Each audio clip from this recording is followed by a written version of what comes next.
Good morning, Raptor Freaks. Lexiot's here. It is Thursday, and we got a doubleheader tonight. Raptors 9:05 at 7:30, and Raptors at 9 o'clock.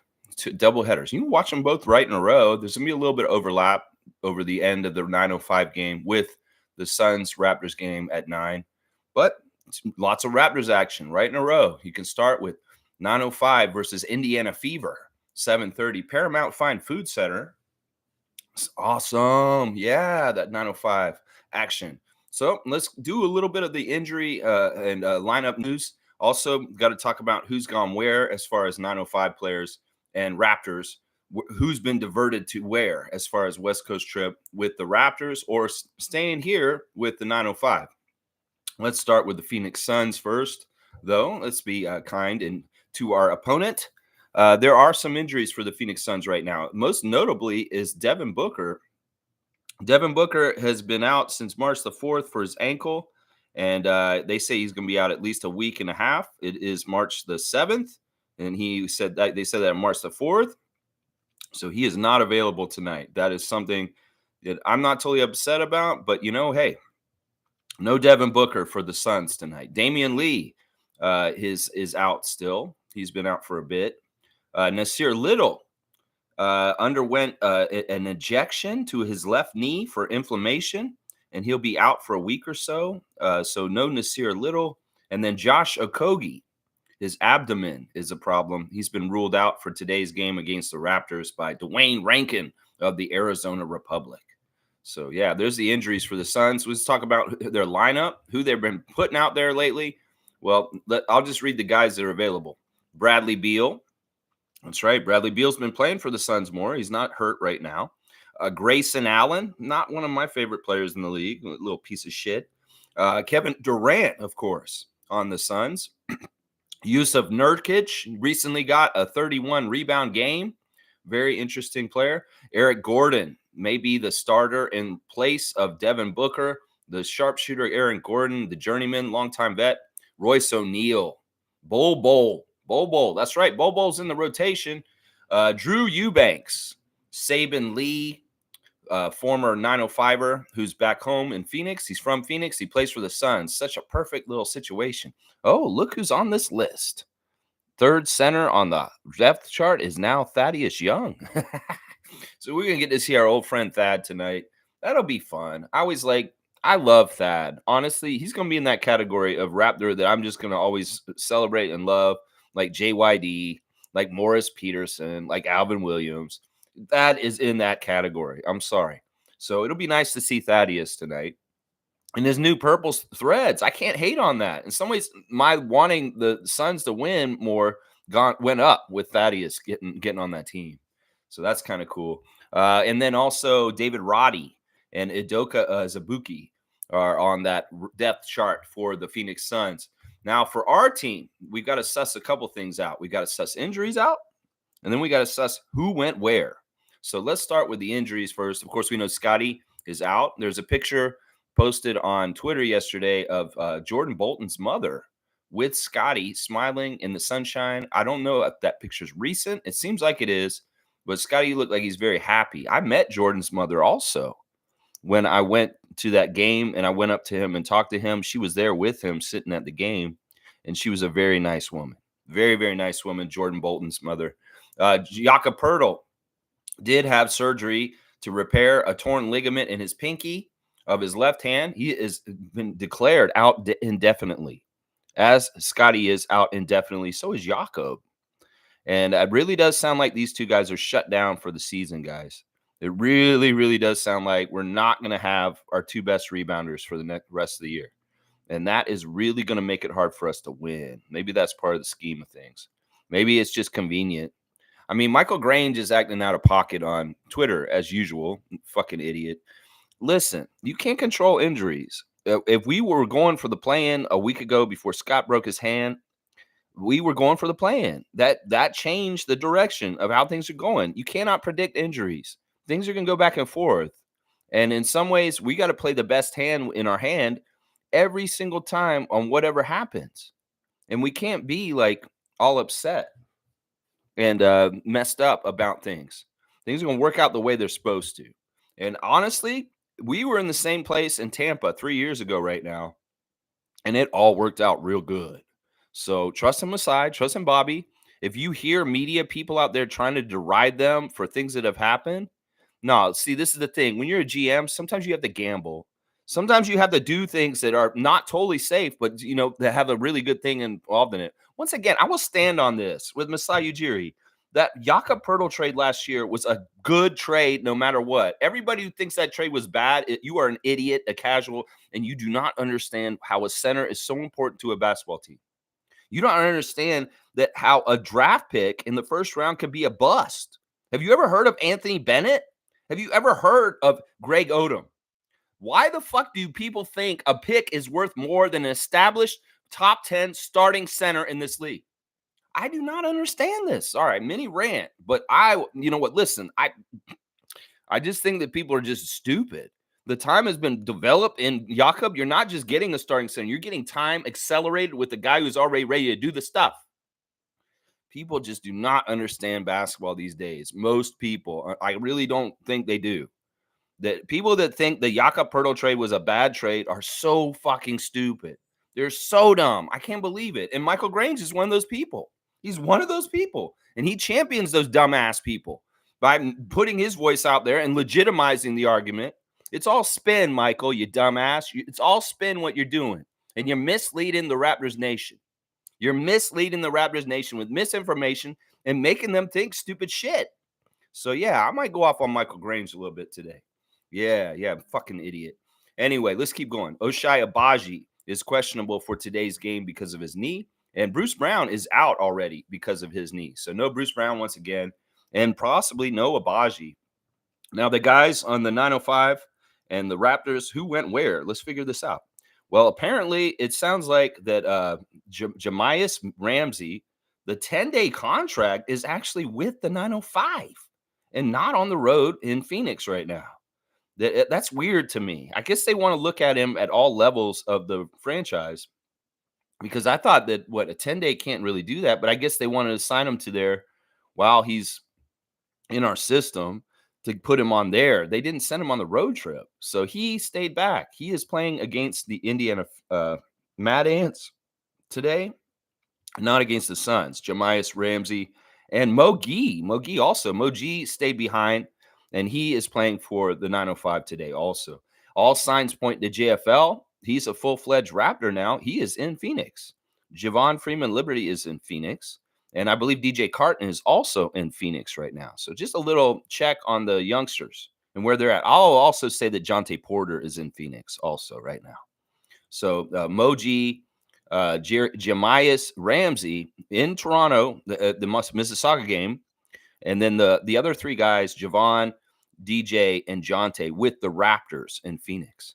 Just a little sussing out who's where and what, because it's important to figure out who we got tonight by where they are and stuff. So, all right, let's do the refs next.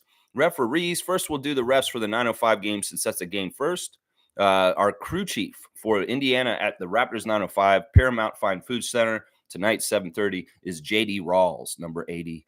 The referee is Ken Jones, number 40, and the umpire is Jacob Barnett, number 32. These are refs that we've had quite frequently on the 905 level. Nobody foreign or weird. All right, our refs for the Phoenix game, Toronto at Phoenix Suns. This is a bunch of refs we've had recently. Nobody that's really that new or interesting in some ways. We just had Sean Wright as a crew chief recently, and we lost the game recently, but he is our crew chief once again tonight. His 20th season out of New York, New York. Sean Wright likes the show Law and Order. He watches the movie Love Jones. He listens to Michael Jackson. His favorite book is Crime and Punishment. He would like some roasted chicken and veggies. His favorite app is his son's football team app. He'd most like to visit Greece. His bucket list to fly a plane, and he's the guy who's hidden talent in his chess. Yeah, Sean Wright's not a horrible ref. He was actually really fair in the last game that he refereed for us, from what I remember.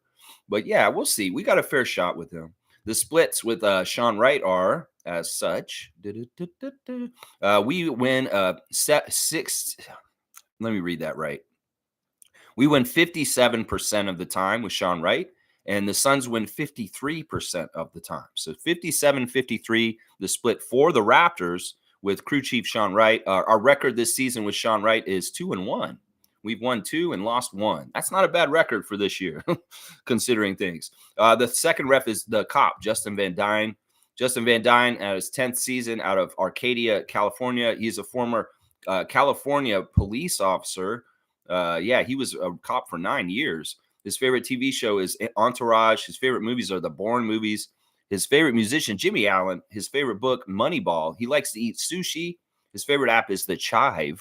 What is that? Is that like a baked potato app? Like, I'm following the Chive app on my phone. What is that, Justin? Oh, it tells you how to sprinkle a good distribution of bacon bits on your baked potato. It's a technique app. Oh, okay. The Chive. I'll have to check that out. Okay. He most like to visit Ireland, and his bucket list is to visit every MLB stadium. You know, Natalie Sago has that same bucket list. Maybe y'all should go on a trip together because she wants to go to every MLB stadium too, Justin Van Dyne. Yeah. All right. Let's see how the former cop is looking in the stats. No.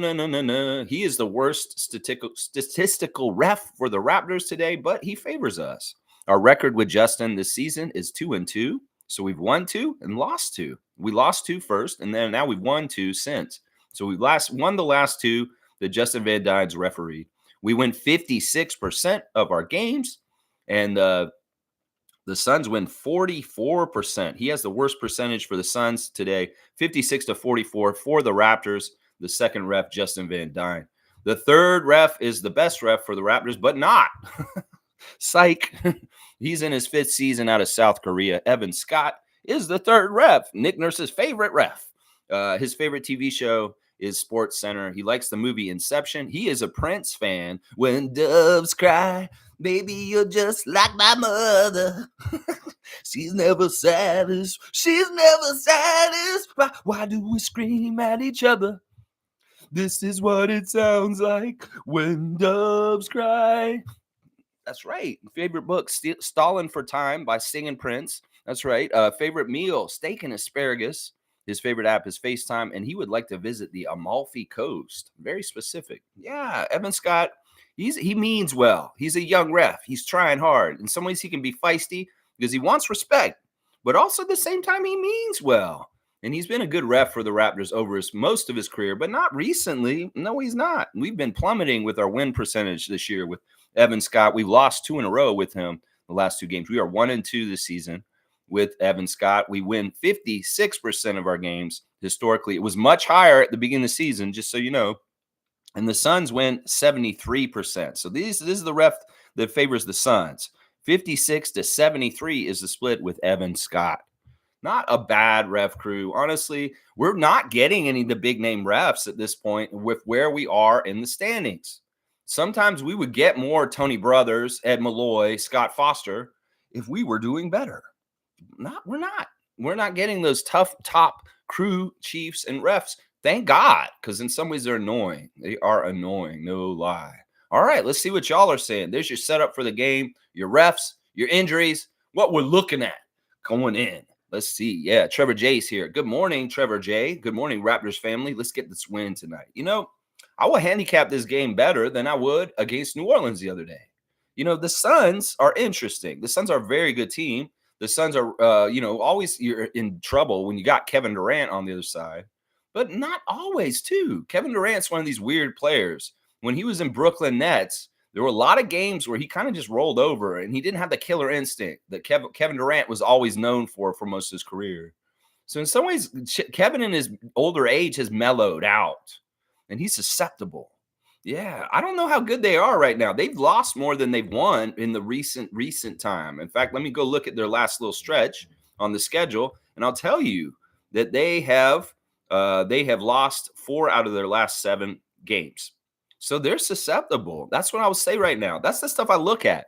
The Pelicans were streaking. The Pelicans had not lost hardly at all. Well, the Suns have. The Suns have lost 4 out of their last 7. So they're susceptible. You know, I would say on any given night, any given team could beat any given team. And I will say that again about tonight, except I have higher favorable probability the Raptors can actually be that team that beats any given team on any given night. We've beaten the Suns already this season. It was the old edition of us, and it was earlier in the season and was here in Toronto. But we did have a Wednesday win over the Phoenix Suns already this season. So we are up 1-0 in the season series. That may be a factor in how the Suns play tonight at home. They may have get up and go to try and even the series, or can we sweep them for the year? I'm not going to say that's not impossible. It's going to be harder without Scott and Yak, but Nurkic could be an issue. But I don't know. I feel like we have a better time dealing with the front line of the Suns than the Pelicans with our current guys that are available. I think that Kelly could do some things to kind of negate your use of Nurkic. And then after that, well, we're dealing with Thaddeus. We know how to deal with that. So I feel like we have a better chance today than the game that was here against the Pelicans 2 days ago. So I would just say that. I'm a lot more optimistic about getting a good chance tonight. Yeah. Trevor's saying, no matter how good or bad your life is, wake up each morning and be thankful you still have one. Yeah. Yeah. Health is wealth. Being alive is, what's the alternative? And in some ways, there's so many people that wish they were still here and people that wish they were still here that you need to really, really respect the gift of life every single day. Because nothing is granted. And tragedy and sadness and things happen all the time. So really stay present and stay in gratitude for the basics. We get so far out of touch out of the basic things that we should be thankful for because we have so many shiny, crazy, loud distractions. It's our phone. We get sucked into our phone and just phone. And you don't even realize you're a living organism connected to a little phone machine that has your complete attention. That's messed up. So exactly what Trevor's saying. No matter how good or bad, just be thankful you're alive. Yeah. Canadian Dana is here. And she's got her fingers out already. I can see them. Good morning, everyone. Happy game day. Positivity is key. It's still you, Will Lou, that gets my multi-day 2-finger salute. There you go, Canadian Dana, giving her 2-finger salute to William Lou for saying, I'm glad the fans booed the Raptors at the end of the Pelicans game last night. Saying it on the Raptors show. What a hater. Your true colors come out when the going gets tough. And the tough is getting going right now. And Will Lou is showing his true colors that he is not. This is the man hosts a show called The Raptors Show. You would think he's a Raptors fan if he hosts that show. I'm the Raptors freak. I'll tell you right now. You could tell I'm a Raptors fan. Oh, my gosh. There ain't no denying my fandom. This guy, maybe he's trying to be a journalist. I don't fucking know what he's trying to be. Whatever he is. Maybe he's trying to be that caterpillar on fucking Alice in Wonderland, taking sips off his little fucking, whatchamacallit, shisha or whatever the fuck he's doing on his show. Yeah, I'm glad that they booed them at the end of the game. Fuck you, Will Lou. I'm with Dana. 2-finger salute for you. I'm not doing it on the camera because I don't want YouTube to get this man off. He's shooting birds at the camera. It's up here, baby. It's up here for you, William Lou. Yeah, know that they are there. Know that they are there. The Dana 2-finger salute and the Lex 2-finger salute. That's right. Let's go, Raptors. Let's go, Dana. Let's go, Dana. Will Lou. Yeah, for you, Will Lou. That's right. Michael Grange, Will Lou, Rogers Sportsnet people. Scotty FC, get them. Get them. Scotty FC, get them. Get them. Get them. Trevor's here again. Once again, let's see what Trevor's saying. Hawks win, the Sixers lose, OKC wins, Rockets lose to Clippers. All right, just a general overview. The Hawks have been winning since Trey got hurt. Who said that? Who said that when that happened? I did. I said that the Hawks are going to win with more without Trae Young. Don't be surprised about that. Well, it's happening. They're actually winning more of their games than losing right now. And it's not that they're coming closer to us because Trae Young's out. No, they're going the other way. They're heading up because Trae Young's out. I told y'all he's not a winning player. They're going to play better without him. It's funny. It's funny when these things happen. Trevor's saying Biyombo collapsed on the Thunder sideline last night in the game between the Oklahoma City Thunder and the Portland Trailblazers. I do not know anything about the story. I haven't looked at it. Maybe I should go read about this real quick. It should be on ESPN. We love Bismack. He's in that category with Thad Young and Alvin Williams and JYD and all them. He is a good standing, loved Raptors alumni. Bismack Biyombo only played 1 year for the Raptors, and we love him. He has cult hero status on the Raptors with Raptors fans. Let's see what happened. He appeared to collapse while standing in front of the Thunder bench during the second quarter of the game against the Trailblazers last night. He fell as the team went to the sideline in timeout. During a lengthy delay, a wheelchair was brought on the court but was never used. Biyombo was helped off and headed for the locker room. It's said that it is not in a serious medical condition, although Biyombo did not return to the game. It's fine. He just fainted, basically, Coach Mark Dagno said. He was in the locker room at halftime laughing and joking. Okay, well, I'm glad to hear that Bismack is all right. And then he just had a fainting spell. You know, these things can happen. I've had one of these before. It was very scary. I was watching The Dark Knight one night with my ex-wife and a friend of mine, and I just fainted with no reason, no rhyme or reason. It just happened out of the blue. I fell over and I was out for like 5 minutes and woke back up. I have no idea what happened. Sometimes things can happen where people have become faint of heart. It's just like an old movie where a woman goes, oh, and falls over. I mean, that shit does happen to people in real life. You can have a fainting spell. And it could very well be that Bismack just worked himself up or run around on the court and he just had like a little bit of a faint. That's it. It's scary. Glad to hear he's okay. Glad to hear that they were all looking out for him. So, yeah, I'm sure he's fine. And it's nothing too serious is what they're saying. That's good. Trevor J saying John Collins got heated with the Bulls assistant coach for pushing him. All right. That's not really that important to me. If it's Raptors related, I'll talk about it, Trevor. But you're doing general NBA. I don't mind big stories, but this is not a big story. This is a role player on Utah. And in some ways, this isn't news to me. Who cares? John Collins. All right, let's see. Bryce Lawson saying, good morning, Lex and Raptor Freaks. Good morning to you, Bryce. Hope everything's good. The weather's nice in Kentucky. Bryce is saying, I have a question totally off topic, but what era of basketball is your favorite? I love this kind of stuff. This is not off topic. I'll tell you that right now. In some ways, we do all kinds of questions. They don't even have to be basketball related, but this is basketball related, so it's definitely on topic. My favorite era of basketball? Oh, my gosh. We can do just decades. I mean, it's really tough to beat the 90s. The 90s were amazing. Even with the dominance of the Bulls, there's a lot of fun stuff going on in the league in the 90s. You know, in some ways, I really like the 80s too. I'm not going to say the 2000s or the 2010s. It's definitely either the 80s or the 90s for me. I feel like the 2000s were bad. I feel like the 2010s have just gotten even worse. And currently is the worst, like even worse. I think the game has degraded since basically like 2002 or 3. Yeah, I think it's been degrading since then. The league is just not as prestigious. There's a lot of like just bullshit. It's not as cool. It's not as real in some ways. There's a lot of fakery about the NBA at this point. So I would say that my favorite decade is probably the 90s. It's probably the 90s. The 80s is really good too. I didn't watch a lot of the 80s. I only watched half the 80s, like 85. So in some ways, I can't really say the whole 80s. So I'm going to say the 90s. The 90s is my favorite era of basketball. The old era of, you know, the Bulls, the Knicks, the Heat, the Pacers, all that stuff. Even the expansion Raptors and their dates back then. So in the 90s, yeah, that's my answer right there. Yeah, team 90s. Randolph saying, good morning, beloved Raptor Freaks, most informative gang. Blessings on you and all those amazing people around you. Be kind, sharing, and loving, and receive what's positive in your life. I love that, Randolph. I'm going to give you a dunk. Always good to see you, Randolph, with your blessings in the morning. I want to say all that stuff right back to you, my guy. And also, I hope that everybody out there is having a great start to their day. It's nice and sunshiny in Toronto today. And hopefully you have loved ones surrounding you also. That's awesome. Thank you, Randolph.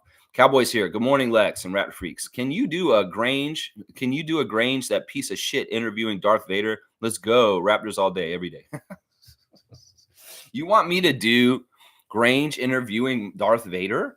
All right. I can try and do this. Let me see. All right. Now, this is the weird because I got to do both at the same time. So there's going to be a little bit of two-faced jumping back and forth. And all right. Let me just think of a nice little script real quick, and I'll do a little improvisation real quick. Yeah, let me think. What's a good subject? Yeah, I don't know if that one is. All right, hang on. Hi, Darth. Michael Grange, Sportsnet. I'd like to ask you a question. Yes, Michael, ask me the question now, if you dare. Yeah, you don't have to get testy with me. I'm just a press guy. Listen, I want to ask you about blowing up Alderaan. Was that totally necessary? So, I did that because it was necessary. You will be watching yourself, or I might choke you. wait, what did you just say? I said I might choke you. Oh.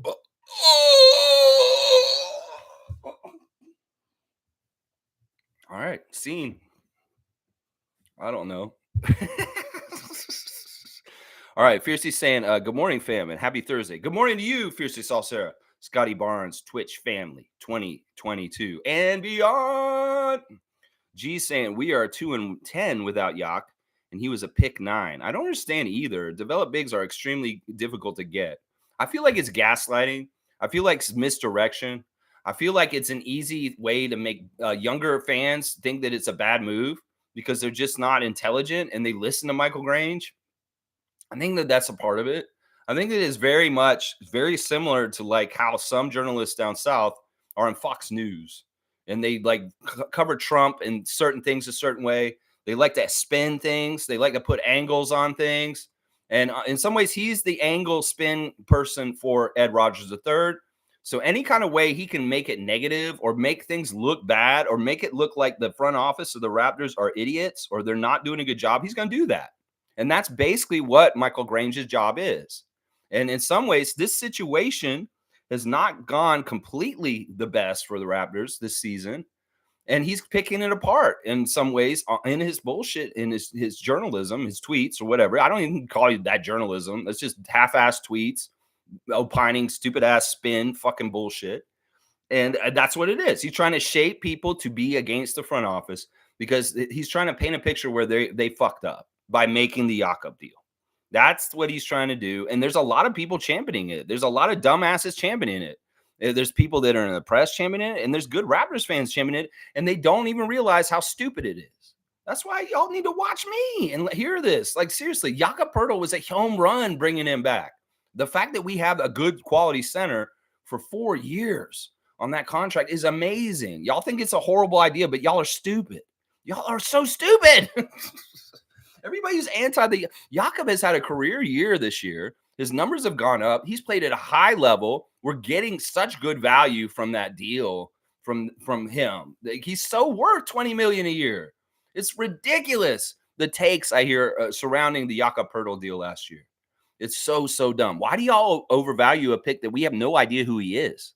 We have no idea who this person is going to be in this pick, and we don't know which side's going to get it. And Grange is trying to act like, oh, this could be a real disaster. The Raptors end up with the 8th or 7th pick, and it goes straight to San Antonio. No, every scenario is a win for the Raptors, Michael Grange, because we make it that way. You're going to say, what? We can't control the ping pong balls, you dumbass. That's ultimately the thing that's going to shape what happens. The ping pong balls are in our favor. We're going to be fine. The ping pong balls fall out of side of that 7.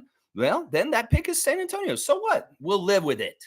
We'll live with it. It could very well even be this, that Masai and Bobby can see the top 7 picks, and they're like, yeah, we get that pick. We're going to get one of these guys. After that, it was whatever.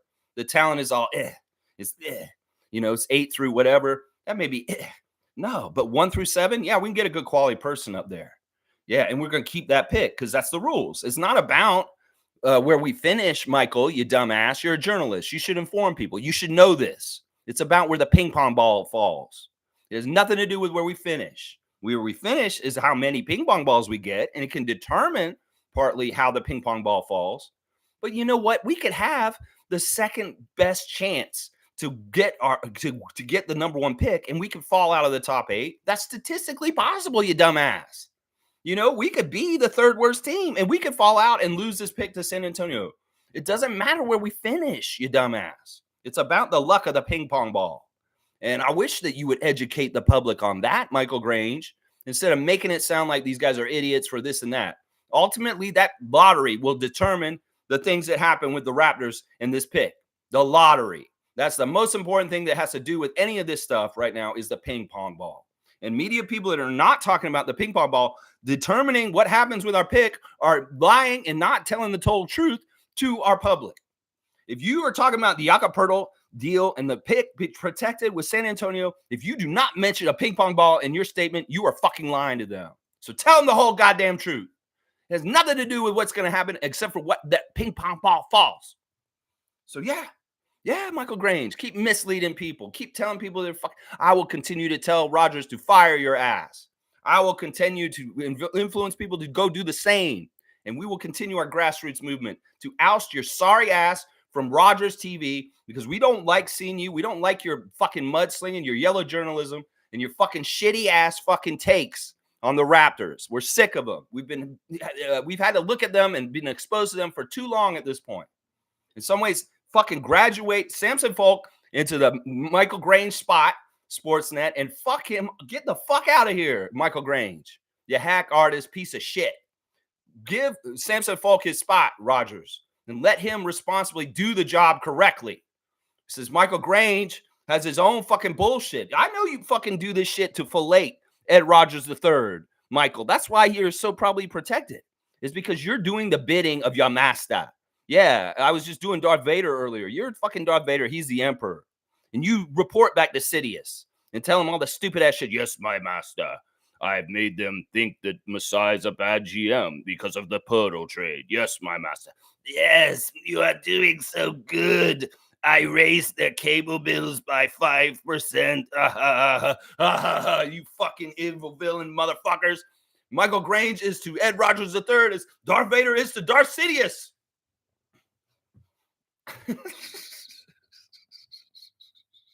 All right, let's keep going. Cowboys fan, Fiercey, Trevor, and Dana, salute. Let's go, Raptor Freak family. Let's go, Cowboy. That's right. Fiercey saying the importance of Jakob is so detrimental. I'm with you, Lex. I don't get why people can't see this. The record is apparent. You know, we've had a period where he was absent. We like he said, we were 2-10 during that period of time. Michael Grange, part of it's gaslighting is saying you shouldn't value Jakob Poeltl because he doesn't help. Like, what? That's not true. He's maybe one of the most important players on our team. I said that yesterday.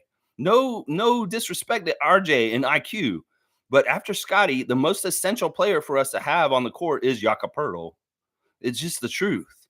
And meanwhile, they're going to sully him and make him sound like he's not that important or he's not a really good piece to our franchise, that it's a really stupid thing that we did. We got him.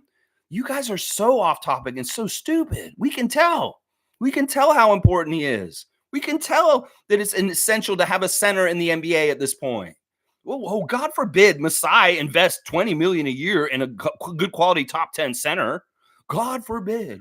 Oh, my gosh. What a horrible move by the front office. They gave us a center to fight the big centers in the league. Oh, that's horrible strategy. We need to just roll over and get beat down by big centers all fucking time because we don't have Jakob Poeltl. That's so stupid. People that are anti-Jakob or think that this thing is so... You're so dumb. You're so dumb. I want to choke someone. I'm going to choke you, Justin. Don't call the P to people. All right, let's keep going.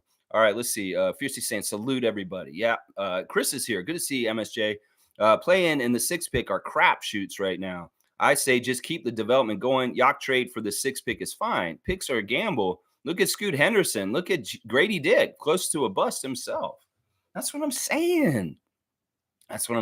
Listen, I want to tell Raptors fans right now, don't let these fucking shitty journalists like William Liu and Michael Grange fill in the void of the voice we don't hear from the front office. This is the whole reason why these turkeys can do this shit.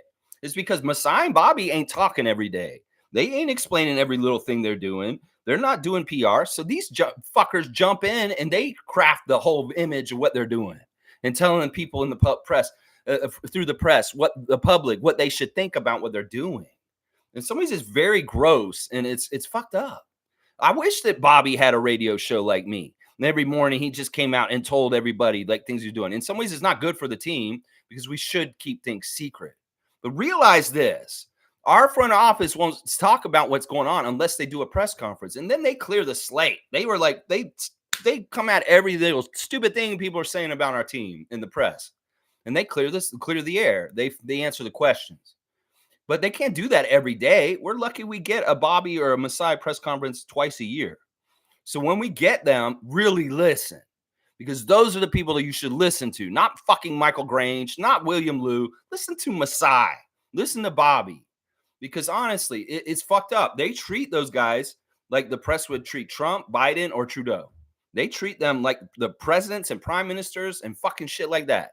They mudsling and they want you to make you hate them. There's such a good campaign out there to make people hate Trudeau, to make people hate Trump, to make people hate Biden. Well, just so you know, that's what Michael Grange and William Liu are doing on the down low. They're teaching you to hate Masai Ujiri, just like the press would teach you how to hate Trudeau. So I just be aware of how you get manipulated, especially by Rogers Sportsnet employees that work for Darth Sidious. Yeah. Yeah. Just be realizing that. You can be, okay, yeah, all right, Lex. I'm trying to warn you. Just be aware of how you can be manipulated by the Raptors, Rogers sports people and their bullshit. And their prerogative is to push hockey. Their prerogative is to push baseball and to push down basketball. So, of course, they're going to neg the basketball fans with their contributors and press people with their coverage. They're going to neg us, make us feel bad, make us feel negative, drive us away from basketball, and hope that we switch the channel to the hockey game. Yeah, a lot of it's very calculated. Seriously, they don't want you to be happy. They want you to feel upset and mad at Masai. So they derive and make you with their bullshit, like Michael Grange this week. Seriously, that's a big part of it right there. Scoot Henderson is a great example, Chris, of this. Oh, you guys wanted Scoot so bad last year. Scoot and Scotty. I told y'all, Scoot is not a good player. We don't need to get Scoot.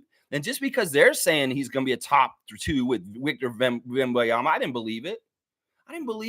That's what I'm saying. It's a crapshoot. Jakob Poeltl is a bird in the hand. We know exactly what Jakob Poeltl does for us. You don't know what Scoot Henderson does the year before he comes in. Y'all going to say, oh, we're going to mortgage our this and this for Scoot Henderson. Okay, that's bad management. Let's go sit in that now. Yeah, there you go. That's right. Salute to Fiercely from G, and Infamous is saying, salute Raptors family. I completely agree. I can care less about picks. It's called a lottery for a reason. I believe talent can be found anywhere. I trust the talent of the front office to find talent. Yeah.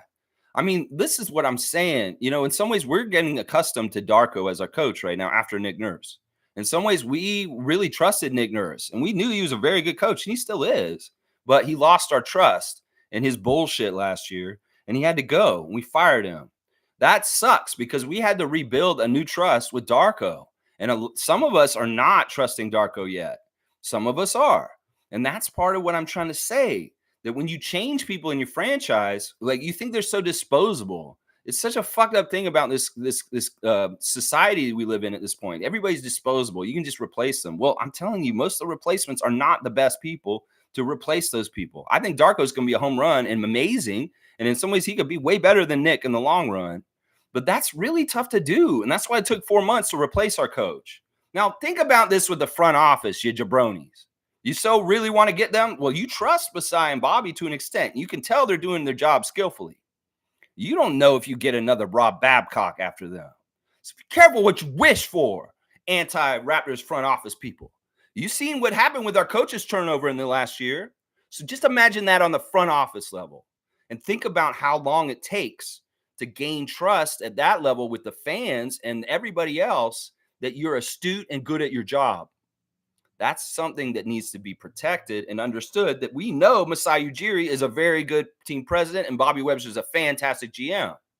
Everybody else in this league wants them. Isn't that usually a sign that people have lusted for Ujiri for 10 years now to go run their teams? New York, Washington, LA, all these fucking teams wanted him at some point in the last decade.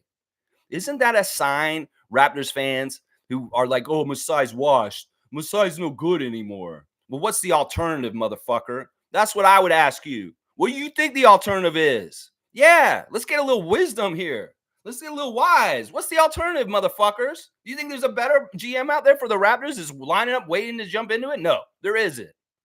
So just like they said, be thankful for your health and getting up on the and being alive. Well, be thankful you got Masai Ujiri involved in your front office, Raptors fans. That's what I would say right now. And yeah, don't get it twisted. We may be going through a bad period right now, but we're going to. Our franchise players out for the rest of the season. We've had a very difficult season. And that's just how it is. We're rolling with the punches, baby. We'll get through it and we'll be better for it in the long run. So yeah. I just a little reality check for people that may be derisive or negative about the Raptors front office. The alternative is not better. Let's just put it that way. The alternative is not better. So protect Masai at all costs. Protect him at all costs. And if Michael Grange is telling you to hate Masai, don't buy it. Don't buy that hook, line, and sinker bullshit from that fucking avatar of Ed Rogers III. You gonna fucking believe the man you pay a cable bill to every month over fucking the guy who gave you a championship in Toronto on the NBA team? You can believe that fucker who's a leech siphoning money off of you every month for a cable bill over the guy who gave you joy in a championship parade down University Avenue? Yeah, shame on you, Raptors fans, that you go the dark side and follow Darth Vader, fucking piece of shit Michael Grange and his fucking emperor. Yeah, that's what this is, motherfuckers. And Masai is Ben Kenobi, so don't fuck around with him. That's right. All right, let's keep going. G saying, yeah, talent can be found anywhere. Infamous is right, and I trust my front office. G saying Karl Anthony Towns is out indefinitely, and Ben Simmons out for the rest of season 2. This is really bad for the Timberwolves. They're a top team in the West, and now Cat's out for the rest of the year. I really think this is going to destroy their postseason chances. It's sad. It's sad. In some ways, this is way sadder than Joel. This is sad. And Ben Simmons, who cares? What a loser. I'm surprised he even played in the last game that we played him against. He didn't hardly play. He showed up. He was in uniform. He was out there. He didn't do jack shit. He stole the ball at the beginning of the game, tried to dunk. Scotty blocked him, and then he was done for the night. He was like done after 5 seconds of that Nets game we played them last time. Well, he's done for the season. No surprise, lazy ass. No surprise, you lazy ass motherfucker, Ben Simmons. Chris is saying, wasn't the chive a comedy meme thing? I don't know what it is. I'm just going to I made up that it's a baked potato app. It's just creativity, man. I don't know what the chive is. Maybe it is a comedy app. Maybe. Nako's saying, I don't necessarily think that Yak is our third best player. Well, who's the second? Who's the second, Gerald? And make your argument. I will tell you right now, the two most essential players for the Raptors are out right now. We could get by without RJ. We can get by without Emmanuel. We cannot get by without Yak. And that's what I'm going to say right now. I'm going to say that right now. Scotty, we can't get by without him either. If we want to win, we need those two guys. Those two guys are the best two guys for us to win because they are the winners on our team as far as they, it's not that RJ and those guys can't do it. It's just it's harder. And in some ways, we, with their size and what they play, they're easier to replace off the bench. Like you can replace Agbaji. It's not going to be the full, you can replace Barrett with Agbaji to a degree. It's not the same. It's not exactly the same. But who the fuck is close to replacing Scotty? Nobody on this team. And nobody is close to replacing Jakob. You can do some things and replace some of the stuff. Like people can take the shots that RJ and Emmanuel are going to take. People can, try and do the offensive output in their absence. Nobody can fucking box out and rebound like Jakob and Scotty can on this team. That is what I'm talking about, Gerald. That shit is essential. And that's what I'm saying. I don't know if you're saying they're ranking which ones are best players. It's a different thing. I would say RJ's our second best player, maybe Emmanuel third, and Jakob's fourth. But for essentialness, most important for us to win, Jakob's second.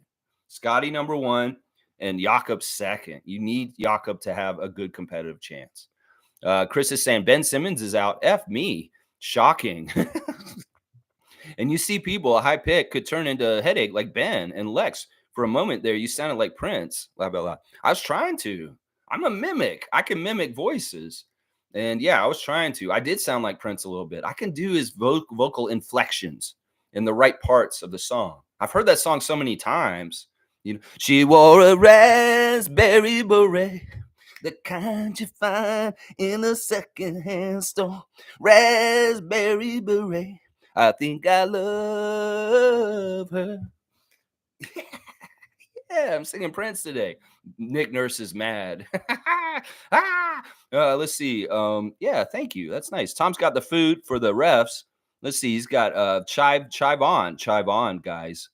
Scotty and Jakob and Cowboy with the skillet. There's the grill. There's a pot of something, something. And we got the sushi. Oh, that's the pot roast for Sean Wright. And then we got the sushi for Justin Van Dyne. We got some popcorn. That looks like some sort of bundt cake, some sort of cake. There's some Chinese food. And then there's some salt shakers. Okay, Tom. Thanks, Chef Tom. Yeah, what did he want? Steak and asparagus is what. You didn't give him a steak. Why didn't you not give Evan Scott his steak? He wants steak asparagus. Either way, you get what you get, Evan Scott. You get what you get. Let's see. Nako's saying Suns are more talented. Pels are more complete. No, I'm going to disagree with that. I'm going to disagree with this one too, Nako. The Pelicans are overall more talented than the Suns. The Suns are top heavy with talent. They've got Booker, Beal, and Durant.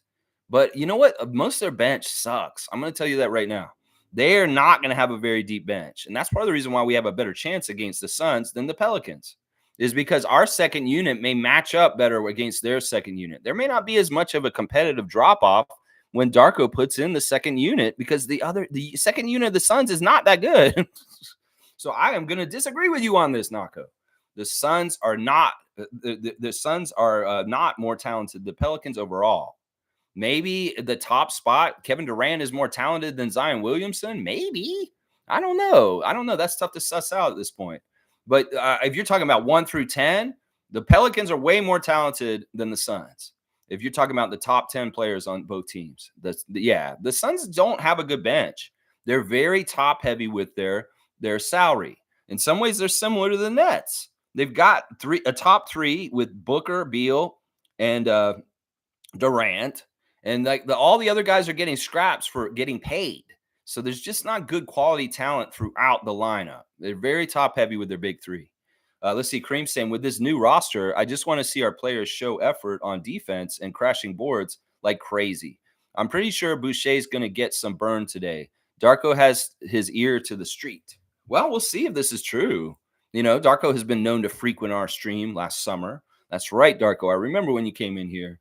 You know what? I'm with you on this. In fact, Darko said this after the game the other day, that we have to team rebound. We've got to all go after and crash the boards. In our present state of being undersized against teams without Jakob and Scotty, it's gang rebound time.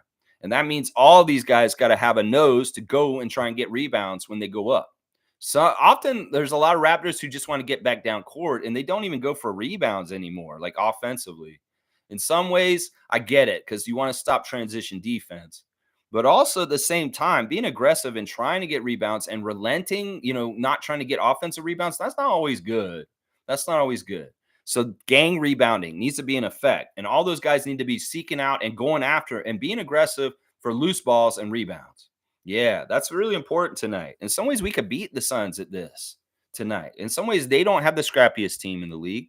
And we get after it, and we're the working hard team that's getting on the floor and getting the loose balls. We can beat the Suns tonight. That is an ingredient for how right there.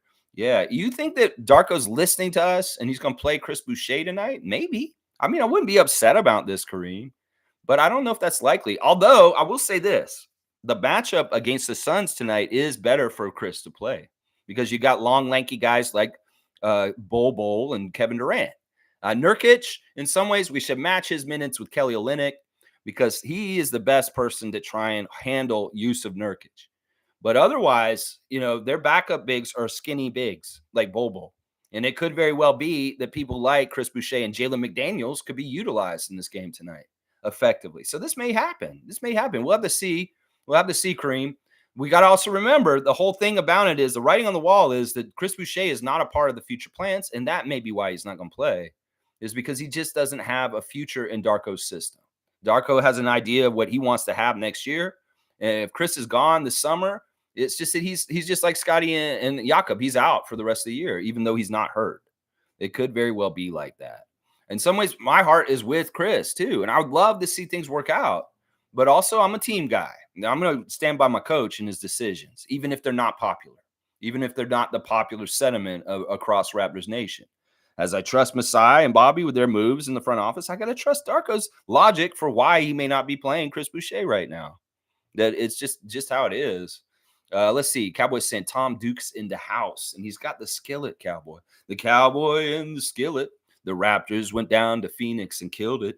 They're gonna beat on Kevin and Devin and friends. Yeah, I want to see that. I want to see that. Monique is here. The super fan Monique Lawrence. We are graced with her presence. We love you, Mo. Mo is the best. It's a top number one Raptors fan. Number one fan, super fan Monique Lawrence. We love her. Good morning, Raptor Freak family, and happy game day.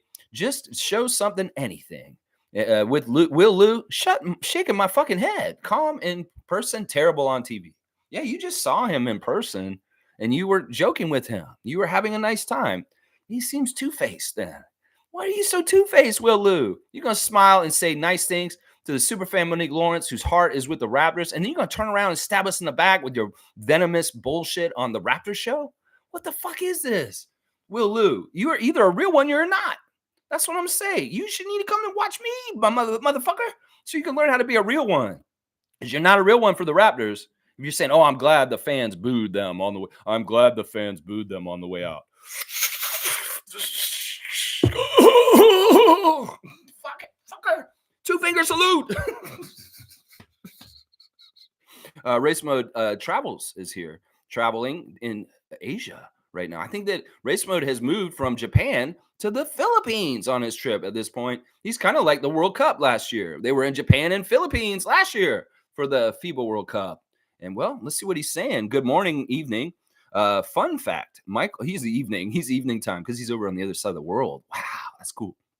Fun fact, Michael Jordan's second season was cut short by a broken foot, which caused him to miss 64 games. Despite Jordan's injury and a 30-52 record, the Bulls made the playoffs.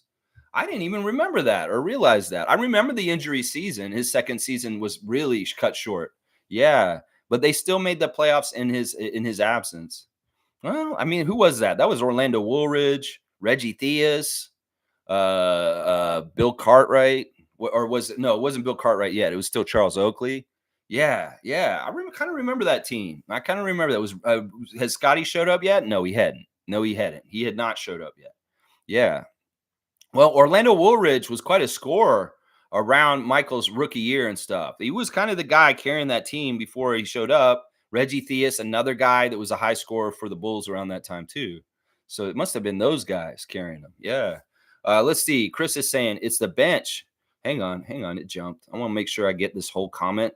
All these great comments this morning. I appreciate all y'all and your intelligence and your wisdom and your wittiness and your wisdom and your jokes and your funniness and your good stuff.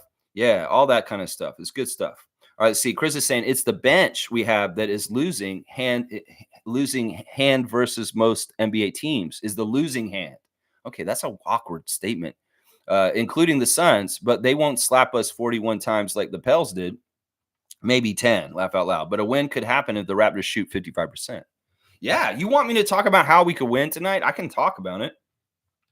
All right, if the Suns are lazy and they take us for granted and they think that we're too easy, if the guys come out and play really perfect and they hit their shots, like Chris is saying, if they shoot 55% and the Suns aren't playing that well, we play a dogged defense and we irritate them. Maybe we keep the ball out of Kevin's hands.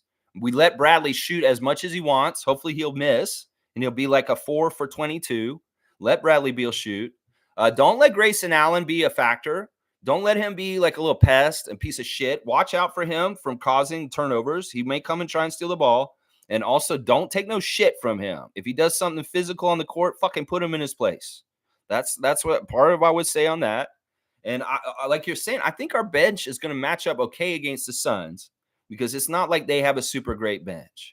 So it may be a little bit better matchup in that way because the Pelicans have 10 deep. They have a starting lineup that comes off the bench. You know, guys that could start that are on the bench, and the Suns don't have that. So I think that the bench disadvantage won't be as pronounced in this game. You're saying that we will only lose by 10. I don't know. We could win. In some ways, it's a matchup thing also. For some reason, as much as the Pelicans are a bad matchup for the Raptors are a bad matchup for the Suns in some ways. So hopefully this will be part of what happens tonight. I'm trying to write the script for how we can win tonight. Well, there is a way. There's a bit more of a percentage chance of winning this game tonight in Phoenix than against the New Orleans Pelicans on Tuesday. I'll tell you that right now. They're definitely not going to get blown out like that. If we get blown out like we did on Tuesday night again, well, it's going to be a long end of the season. It's going to be a really long end of the season. David saying, have a good day, fam. Go Raps. Bam. David came in, said one thing. He said, have a good day. See you guys. See, I'm going to go work on my soil. David, thank you for the text yesterday. I just got really busy yesterday. I'm definitely going to be interested in checking out some of those sites and things you sent me. I just got really into things, and I was like, oh, David texted me all this stuff. I don't mean to ignore you. It's just sometimes I get away from my phone. I'm not connected to it. I saw him earlier. I was like, I should write him back. And then later last night, I was like, oh, crap, I never wrote David back. But I saw your text and very helpful, and I'll definitely check out the resources that you sent me, because this is something that I'm very interested in learning about, is soil and how to cultivate really good soil and the techniques that are used in various places. Seymour saying, what pop, fam? Morning from the Mountain Standard Time region, wearing my New York Mets hat, City Slicker in the house. Seymour Pape is running things in the warehouse and doing what he does at the Mountain Central Time. You go, Sheriff. We love you. Cool Cat saying, good morning, Rapid Free Crew. Yes, sad to see Bismarck fainted. Glad that he's okay. Bismack. Yeah, Bismack. I don't know. These kind of things happen sometimes. I don't know. Hopefully it's not an indicator of any kind of health problem that he has on the down low underlying. Who knows? It may be just a fluke, weird, one-time occurrence. But we're hoping for him. He was smiling and happy and laughing at halftime. Okay, it sounds like he's all right. Smooth saying, yeah, he fell. It looked very scary. Yeah, I don't like that. I haven't seen the footage. Maybe I'll have to go watch it. Yeah. I mean, people faint. People will faint. It's not just like a woman sees a mouse and falls over, something like that. This happens in real life. Let's see. Chris is saying, as for Will Liu, he's such a smug downer. Yeah, I've called him a Debbie Downer in the past, like Rachel Dratch on Saturday Night Live. It'll be the kind of thing is like, we're winning. We're on a 10-game winning streak. And you'll be like, oh, but Masai sucks as a GM. You're like, what the fuck is wrong with you? Things are going so good and you're negative as fuck. That's what I'm telling you. These guys are under directives. In some ways, when Rodgers hires media personalities, they're like, are you absolutely miserable in your life? And do you hate yourself on the down low? But you can come on TV and act like you don't. Because I get the feeling from all these guys that they actually hate themselves. Like William Liu hates himself. Blake Murphy hates himself. Michael Grange probably has such a bullshit filler in his life, and everybody around him is supportive for him. But he should hate himself. But he's too stupid to understand that he should hate himself. Yeah, he's too arrogant and dumb to not understand he should hate himself. Will Liu's smart enough to understand he should hate himself, and he does. All right, let's see. Perfect hire for the likes of Rodgers and their ability to bilk so many people with fucking insane cell phone costs. Will Liu and Grange. I can't stand them. That's right. The Rodgers crew sucks unless you're Savannah Hamilton, Sherman Hamilton, Alvin Williams, Matt Devlin. And I'm coming around on Danielle Michaud. She's actually getting better. Like, honestly, Danielle, whatever you're doing recently has been fantastic. You're very professional, and you sound very much better. I don't know why I'm liking her more all of a sudden. She used to annoy the shit out of me. But in some ways, there's things she's doing right now that are different. I can tell what you're doing, Danielle. And I'm starting to warm up to you, honestly. But most of the Rodgers people like Brad Fay, Michael Grange, William Liu, Blake Murphy. Blake Murphy's all right. I feel sorry for Blake. It's not that Blake is a bad dude. Blake means well. It's just he's really a sad person. But otherwise, he's a phenomenal journalist. He's an amazing Raptors coverage guy. In some ways, he's misused on TV, like I said in the past. He's so good at being our Woj. He should be our fucking Woj. I don't understand why he's not our Woj anymore. The breaking news guy. It shouldn't be Grange. That's what I'm saying. Fire Grange and either put Blake Murphy or Samson Folk in his spot, Rodgers. No, you won't do that because he's doing your bidding, right, Darth Sidious? You won't do that. No, you won't. Because you like having that Darth Vader motherfucker under your help to do your fucking bidding. Yeah, we get it. We know. We're not stupid. We understand what's going on here. Ed Rodgers, Michael Grange, mouthpiece. Yeah. Let's see. Cowboys got the cookie. I like it. Tom Duke's got the butthole face for Will Liu and Michael Grange. Have higher aspirations. Yeah. We suck. I get it. The Raptors are horrible. You don't need to tell me that. You don't need to tell me that. You don't need to be all like this. Let's point to the positives. Let's point to the good things that are coming down the road. You can just let everybody wallow in sadness right now and not tell them the truth The sun shines down the road. The sun shines down the road, and good things are going to happen to the Raptors team down the road. We can get all angsty and upset in our present state right now, but this is not the time to drop anchor and say this is where we are. No, no, no, no, no, no. We keep sailing, and we get better and better, and we get back to higher levels down the road. And that's part of the fun, is seeing us level up again. You know, Pelicans fans are getting that payoff now. They've gone through the times of, this sucks. Why aren't we better? And now they're starting to see the progress, and that's the payoff. We have to get back on that escalator and start going up again. And when we jump a step, and we can feel it and we see the progress and the young team getting better and better, it's going to feel good. And at some point, we're going to get to the point where the Pelicans are right now, once again, as a very viable top-level team that is a championship threat. And, you know, it's all in due time. And understand this with wisdom, Raptors Nation. And stop acting so like crazy and chicken little just because idiots on Rogers are telling you to be all freaked out and stupid. Yeah, there you go. There you go. Have higher aspirations. That's right. Fiercely saying, which show did Will Lewis say he was glad the Raptors got booed? I'm going to write a little something, hoping he is good with constructive criticism. Yeah, you do that, Dana. You do that, Fiercely. Yeah. Sorry, I thought that was Dana for some reason. I don't know why. Because I felt like there's two-finger salute going with that. No, it was on the Raptors show yesterday or the day before. Well, it was the day after the game. So it was yesterday. Yeah, it was on the Raptors show. So if you want to see it, it's on the Raptors show. And for some reason, he's smoking a hookah while he's doing it or something. I don't know. That's what they told me. That's why I made the allusion to the caterpillar and through the looking glass. Will Lou, what the fuck? Are you that caterpillar on Alice in Wonderland? Is that who you are with your little hookah? Oh, I'm glad that they booed the Raptors at the end of the game. Okay, why are you glad about that?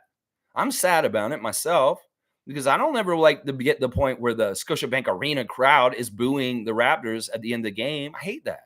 I've been in that arena when that shit happens, and I've always been upset about it. Because look, this is not easy. The NBA is not easy. And our fans are going to turn on them and boo them at the end of the game. That's not support. In some ways, I'm unconditionally supporting my team. Unlike a lot of these people, like Will Lou, he doesn't unconditionally support this team. No, because he's a journalist. He doesn't actually like the Raptors. Honestly, I'll bet you on the download, Will Lou does not actually like the Raptors. I mean, seriously, I'm going to unconditionally love my team. Y'all lost by 41 at home. Here, I'll give you a hug. I'm not going to boo you. I love you. I want y'all to be better. It's like, look, the way you treat your team is a reflection of how you treat people in your life. Will Lou, the way you treat the Raptors, well, I don't want to be your friend. I don't want to be any kind of person around you because it seems you can tell yourself. Seriously, the way you treat your team that you love, your favorite team, can tell you a lot about how you treat people in your relationships. Seriously, if you're abusive towards the Raptors when they're down, you kick them when they're down, you probably like that to your spouse or people around you. Seriously. If you have a kid and the kid, it fails in the game, he gets beat by 41 points in the game, are you booing him at your fucking game? Seriously. Or if you're a father or a mother and you go to the game and you see your kid lose a game by 41 points, are you booing your son or daughter at the end of that game? Seriously. Let's think about this a little bit more. Oh, you just want something to be constructively critical against and abusive towards? Okay. You just need an abusive outlet in your life. Something to feel like you have power over and you can talk shit about. Oh, Scotty this, Jakob this, the Raptors this, Darko this. Oh, I feel powerful because I have an opinion on the Raptors. Weak, sorry-ass people is what I'm saying. Weak-ass people that derive power from being critical of millionaires playing a kid's game. Yeah, it's sad. It's a sad fucking thing. Yeah, James is saying his favorite decade is the 2000s, definitely. Yeah, I don't know. That's when it started going downhill. That's when people stopped valuing the right things in the NBA. That's where it became more offensive minded. That's where the defense started to slip away, was in the 2000s. There's also a lot of funny stuff with the refs in the 2000s. There's also the malice in the palace. There's a couple of events in the 2000s that are black eyes. That Kings Lakers series, it was absolutely corrupted of referees helping the Lakers beat the Kings and Chris Webber and them. That is a horrible, horrible moment in NBA history. And then Ron Artest going in the stands, and that stuff happened in the 2000s. That's the only reason why I don't like that decade, is partly those two events. And just that, I feel like that's when it started turning worse. It turned worse. Like Vince may have been the big dot at the end of the awesomeness of the NBA with his dunk contest. That Vince Carter part where we went to against Philly in the playoffs and we lost to Philly in that shot, that may have been the end of the good NBA to me. That last year where Vince missed the shot wide left because he went to his graduation and we went out and the Sixers lost in the finals to the Lakers. That may have been the last good year of the NBA to me at least. Vince won the dunk contest and all this kind of stuff, and then everything's kind of been shit since, other than our championship, other than the Spurs dynasty. That's just me personally. But yeah, Seymour saying, what is your Raptors all-time starting five? Wow, we're doing some interesting questions today. This is really hard. I mean, this is so hard, Seymour. I'm not going to be picking the best. I'll be picking with my heart. And it may not necessarily be the absolute best Raptors lineup. It's not. I'm not going to just pick Kawhi, Vince, and this and this. In fact, I won't pick either one of those two guys. I'll probably pick Alvin at point guard. Alvin Williams, point guard. Who's my shooting guard? I'll pick DeMar. I want Alvin and DeMar at 1 and 2. My small forward, I want to put Siakam. So we got Alvin, DeMar, Pascal, Scotty, and Jakob. I think that's my 5 right there. That's the 5 that I like the most right now as far as things. Alvin Williams, DeMar DeRozan, Pascal Siakam, Scotty Barnes, Jakob Poeltl. That's my 5 right there. Yeah. Let's see. James is saying Iverson, Kobe, McGrady, players used to compete hard back in the day. Yeah, they were competing better in the 2000s for sure than now. For sure. That's what I'm saying. It started a slippery slope down. And I feel like it started going bad in the 2000s, but there was still good play in the 2000s for sure. Kobe Bryant, in some ways, was the last real top level competitive right kind of superstar that this league needed. In some ways, like the level, he was like Jordan, and in some ways, you need a top level player to have the mindset of Jordan and Bryant. And in some ways, we don't have that right now. It's kind of scary. So Kobe definitely was one of the best parts of the 2000s and the 2010s. Honestly, he really was for sure. Fiercely saying Ben Simmons ever in? Even while playing, he had no impact. Yeah, he is what he is. His numbers, his contract offer coming up is going to be very interesting. It's going to be funny. David Saborin's starting 5 is Matt Thomas, Thad Young, Scotty Barnes, Bismack Biyombo, and Patrick McCaw. That's an eclectic mix of Raptors for your top 5 all-time starting Raptors. Let me see. Like Bismack's the center. Scotty's a power forward. Scotty's a small forward in this lineup. Scotty's a small forward. And then you got Pat McCaw and Matt Thomas as a backcourt. Woo!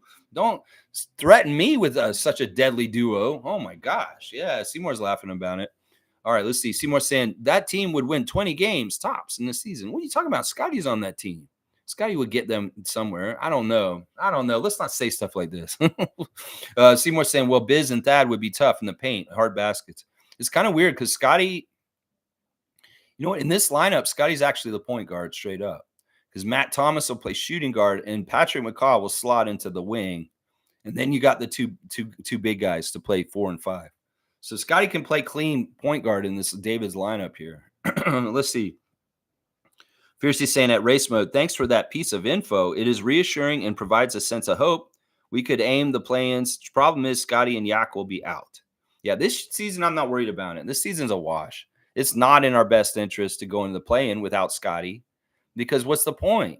In some ways, it's not in our best interest. It's much better for us to try and screw around and win the lottery and keep our pick.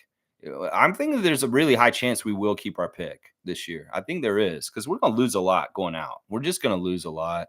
It is what it is. James saying, if McGrady never went to the Magic, we probably could have had the best duo in the NBA. I completely agree with you on this one, James. And Tracy agrees also. He really does regret that.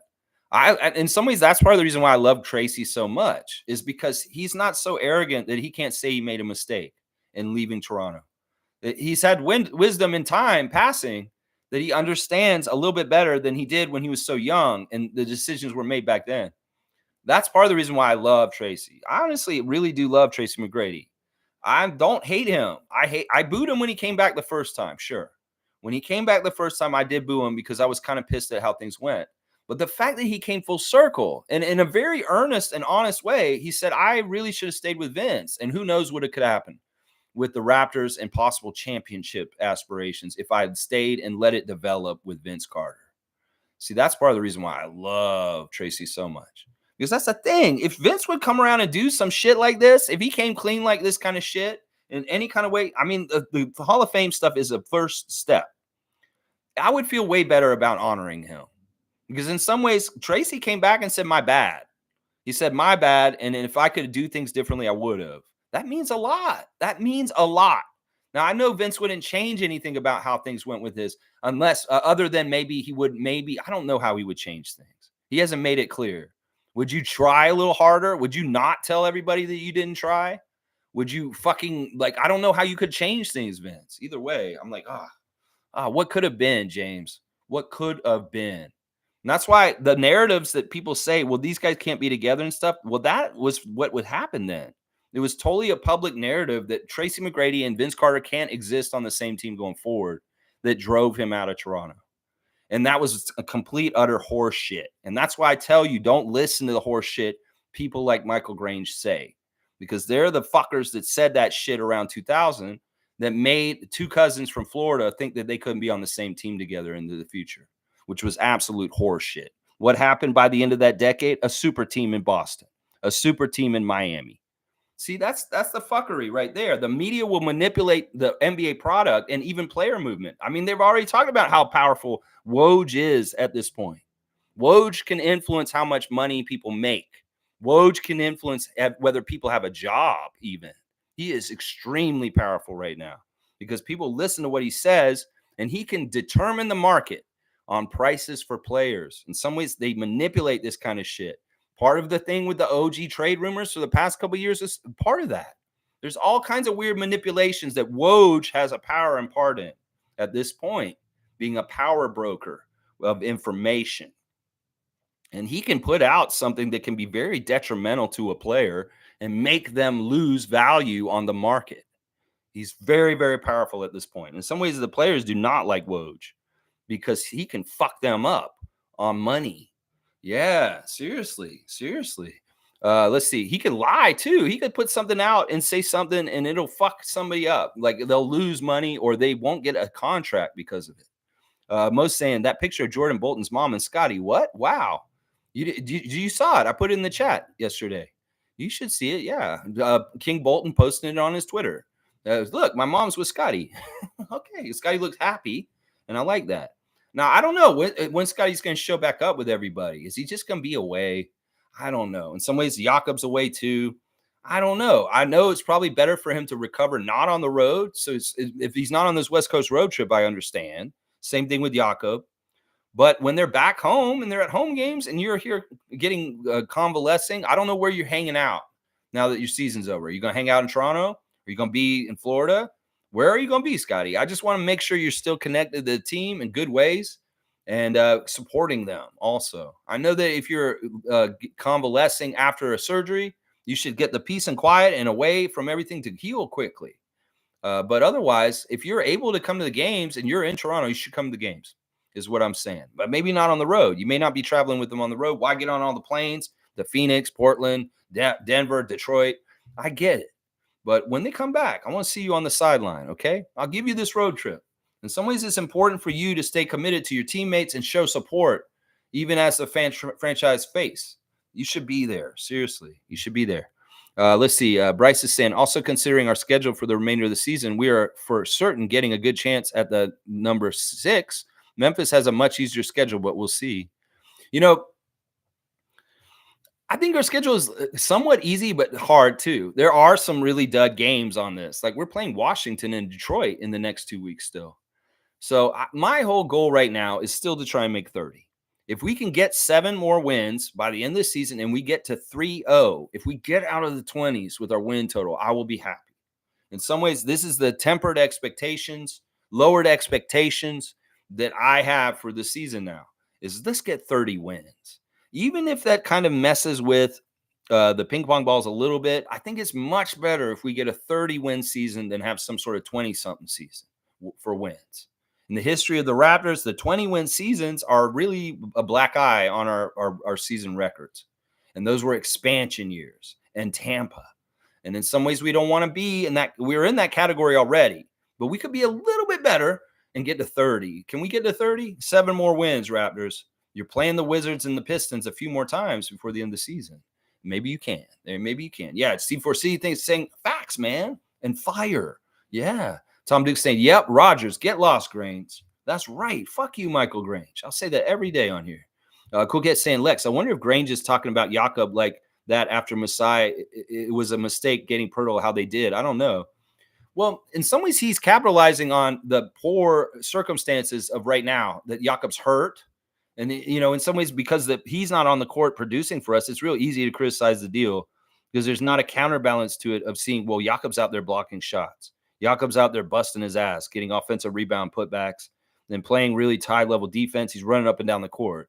If that's not out there, well, Michael can be a little bit more shitty and say stuff, and people will get behind him because Jakob's not out there proving him wrong because he's hurt. He's not on the court. So it's just vultures pouncing on a carcass is what's basically happening right now. The Raptors season is a carcass, and these fucking vulture press people are jumping on there, ripping shreds of meat off of it. That's what's happening right now. Fiercely saying, Masai said Jakob is a championship piece. Did they forget that part? I believe that too. I made the prediction when we signed the contract with Jakob that we would win a championship in the 4 years of his contract. Well, I don't feel too strongly about that at this point. There's a lot that has gone wrong this season, and we didn't build in the right way this season with the people we had before when I made that statement. That was a statement that had like Pascal and OG in mind in certain ways, that they were going to still be a part of our future. I can't say that that is something I can believe anymore.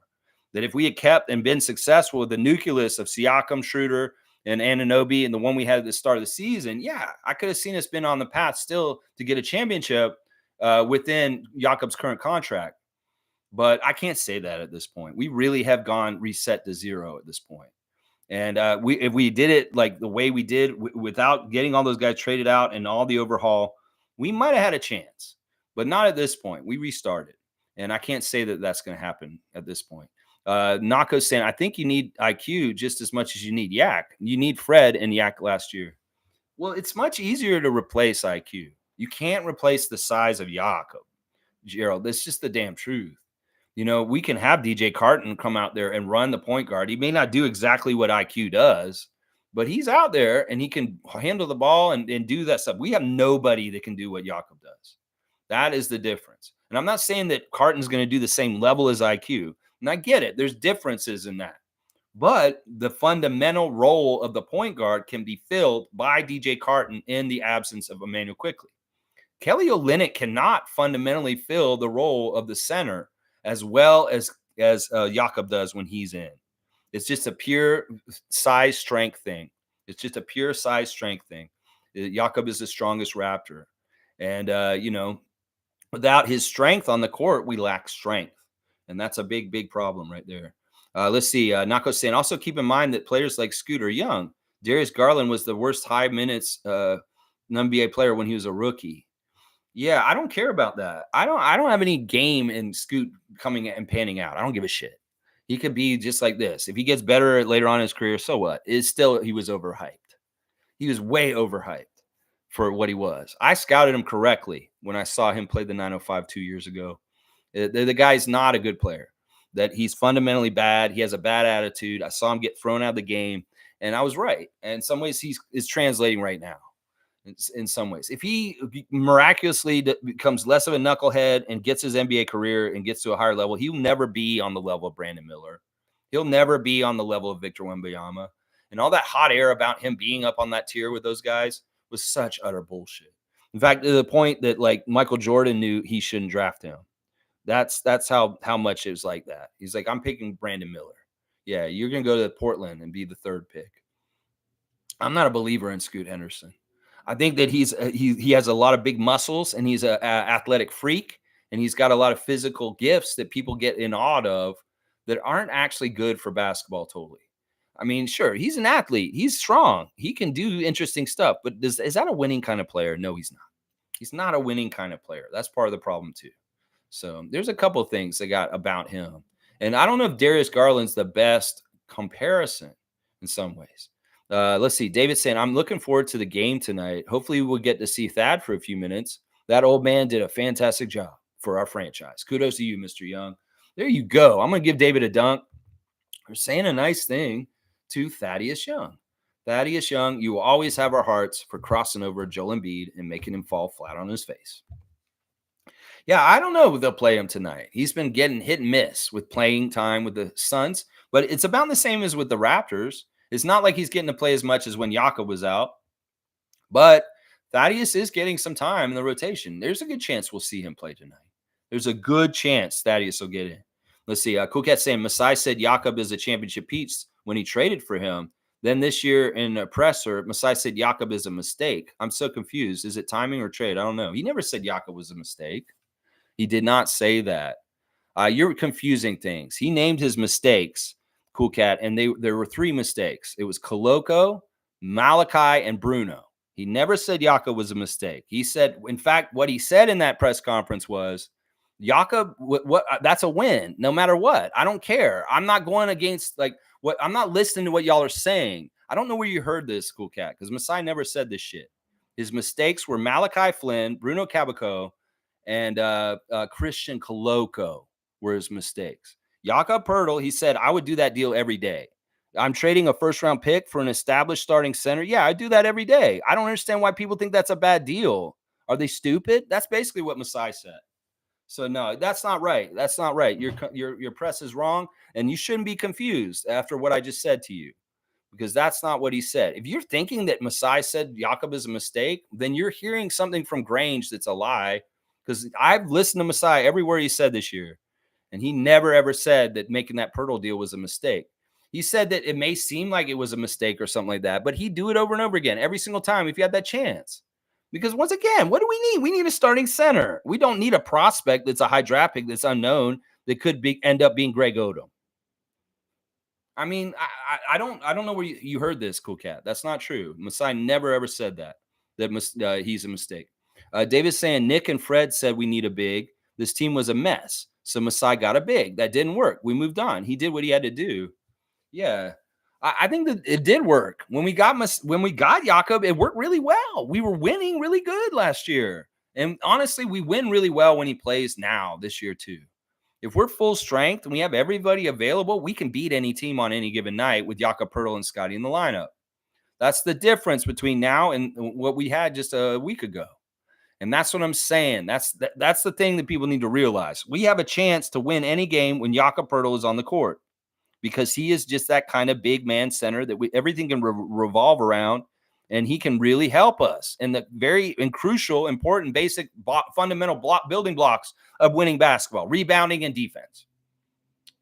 He's the best one at both of them for us in the paint, and that's why we need him. We need him bad. Let's see. David's saying all that matters now is that Yak is a Raptor now, and he's been fitting in and playing great. No problem here.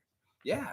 And Jakob, know that there's many real ones like the RFF that love you and cherish you being on this team. If there's any jackass young dumbasses on Twitter that don't like you, there's any fucking people blindly following Michael Grange and his bullshit narratives, well, we are the ones that are real fans, and we love you, and we're so glad you're on this team. And don't listen to these stupid ass people. If you do see any of them, understand there's a lot of real Raptors fans that really do support and love you on the team. The legacy of you being here as a rookie and playing with Siakam, your friendship, there's so much about you in the history of the Raptors that's important. And a lot of fucking casual fans that don't know jack shit are going to say stupid shit. And that really is a good litmus test on whether somebody is a knowledgeable Raptors fan. What is your opinion about Jakob Poeltl? That can tell me all I need to know about whether I should listen to you or not. That's what I'll say right there. Yeah. Yeah. Tom Duke's got Masai, superstar, all over the place. I love it. Look at him. Put Masai on blast, Tom Duke. Superstar. I love it.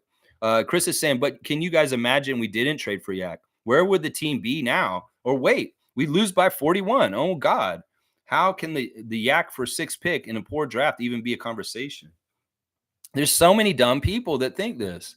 And the other thing about it is he's got a very tradable contract. It's like there's a lot of flexibility with him. Not that we want to trade him, because the value of having him for $20 million a year is exceptional. But it's attractive to other people too.